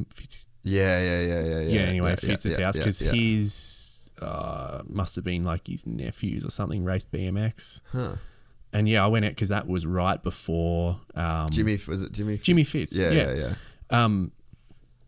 Yeah, like Jared McNeil and whatever are all out there. This is 2016. Okay, yeah. Yeah, so it was right before like Nitro World Games, like the first one. Been around there then. Yeah. Yeah. And yeah, it was, I don't know, it was the best time ever. It's just a bit of a melting pot. Like I remember going out there and yeah, like Jared was out there. All those guys were out there. Yeah. And yeah, it was wild being an early 20-year-old. Yeah, man. For all of its flaws, California's still like, I mean, pretty good. I'm working on another visa to get back there now, but Yep. it's just like, it's just the spot to be, man, when it comes to that shit. Yeah. No, it's pretty wild. Yeah, I had the time of my life there, but anyway. Yeah, hopefully get back at some stage. But Well, we'll maybe talk about that on the next one. Fuck yeah, mate. I've really, really enjoyed this, mate. This thanks, has been man. I'd talk all day. I'm a bit of a, but yeah, no, I've really enjoyed it. Thanks so much for letting me come on. Nah, man. And the way it happened too, like I didn't know where you'd be or like what the deal was, and I saw that video and I'm just like, you know what? I think we should get on the podcast, and then you just made it happen. Flew from NZ, from Melbourne to here, and oh man, I wasn't going to miss it. Yeah, it was an early one this morning. I was up at 3 a.m. but I was like, how do you feel now? Dude, honestly, the first hour of the podcast, you probably tell I was a bit like shaky. I was fucking tired, man. I had a coffee and heaps of sugar at the airport trying to wake myself up. But I'm good now. If we had to go for another 3 hours, I think I'm in my peak. But, yeah. Is there anything we missed? Did we cover everything, you reckon? Is there anything? Probably time for another time. Yeah. But there's nothing big on the Trinity front or like the WRP front that we probably didn't cover? I covered a bit of it. I mean, yeah, the plan is this year go overseas and do a lot of racing on the bike and actually kind of put my money where my mouth is. Yeah. So what is that? Yeah. So you're going to Europe now. Europe and then Canada. Yeah. So yeah, like I said, don't get me wrong, like I'm more competitive on smaller bikes because I guess because of BMX thing. Yeah. But I did a couple of privateer World Cups and that. Like I'm not one of like the top guys with downhill, but I like can hold my own. So the plan is, I'm not fit enough now to go do a World Cup again. Like I'd love to do one again, but I'd have to. You'd have to really train for it. Yeah. I know how much high now, it bro. is, man. And like the new UCI format makes it, I think, more competitive again. But to be honest with you, like I love Crankworks. Like I'm a bit of a jack of all trades rider, so like. That fits you because you can do multiple events. And it's fun, man. Like this year I will have done every event at every Crankworks other than slopestyle. Yeah. But yeah, I will have done every event. So like I just have a lot of fun because a typical weekend I just want to go ride everything, like a bit of moto, a bit of dirt jumps, a bit of downhill or whatever. So yeah, it's just good. But I think it'll be a bit sort of nerve-wracking. I haven't been over since 2019, but I really want to get over there on the bike. Yeah. Because we've only really been here in New Zealand. Like, I think it'll mean a lot actually getting out there and putting out money. That's a real thing for sure. Yeah. Because like I was saying, like I really look up to guys like Kiefer and guys like that actually like can fucking ride what they're talking about. Yeah. Even if what I'd say is wrong or whatever, at any time, like you're out there actually doing it. Yeah, you got a bit of skin in the game. And I probably struggle with like imposter syndrome a bit, and that's why I set up the other workshop in Queenstown, because I was like, kind of felt like I was riding on the coattails of being a rider a couple of years ago. It's like it means a lot to me to be out there actually riding in whatever capacity that is. It's like otherwise I'd just feel like a bit of a fake if I wasn't out there doing it. But and so when do you think that there'll be like a Trinity at a World Cup, like proving it on that front? Dude, 3 years ago. But no, it's just timing, man. It's just timing. I think like for us to run, like it's a little bit like why I've held off on pre-orders a little bit, like waiting for the product to be like, we know it's fucking baller. Like we could have released it a year ago. Yeah, easy. And a little bit the same with like the World Cup thing. Like I would like, well, speaking for all three of us, like we would really want to run like a full program. But if we do a full program, we want to do it legit. We don't want to rock up like there and like not taking anything away from these guys, but there's guys on the World Cup who are like making their own bikes and whatever, and that's so sick. But are kind of doing it on a bit of a budget. Yeah. And like everyone's got a budget, but if we do it, it's like there's like a minimum standard that you want to be able to kind of hold yourselves to. Yeah. I really want to do it right. Yeah. So I think going over to Europe this year will be a bit of a toe in the water for getting some stuff moving. But it'll be fun. Awesome, bro. But yeah, like I said, I can't wait to bring one up and give you a ride. Yeah, dude, I'm fucking all in. I'm definitely keen. I've been getting more, like I did the Loic podcast, and like there's a couple more downhill boys, and I'm like, I'm getting keen. Like I love riding so much. Well, it's just here. It's just I don't enjoy riding here though, to be honest. Like if I lived in Cairns, I'd mountain bike every day. Yeah. But here we've got light and orang. It's fucking like, shit. Again, like not to drag the conversation on or blow smoke up your ass, but like I think like your impact with a lot of mutual friends and friends of mine like who are into just bike riding is huge. Like in the mountain bike scene, you guys are massive. Like, dude, I don't even feel like we're there at all. Yeah, and it's hard to tell as the subject. Like it's a little bit like me involved in WIP and Trinity. Like when you're the subject, it's hard to look at externally. But anyway. I feel like we're nowhere. I feel like there's no... I know that, like, the thing that I know is that a lot of the UCI, like the top downhill boys, they love the podcast. Yeah, so that's like my only metric is that they're always... Well, it's a filter down effect, right? Yeah. Like, everyone's pretty keen on it, so... Yeah, well, it'd be cool. That's one of my goals is to do a bit more mountain bike stuff. And then I think one of the things...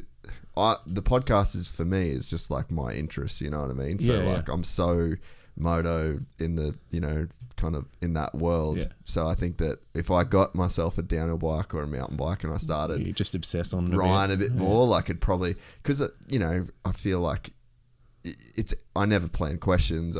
So it's easy. I would have questions, I would have things that would kind of come to mind if I did it. But I love the sport, and it's been... This year I'm sort of making a bit of a commitment to like watch the races, really pay attention to what's going on. I think, it'd be cool to get more involved. Yeah.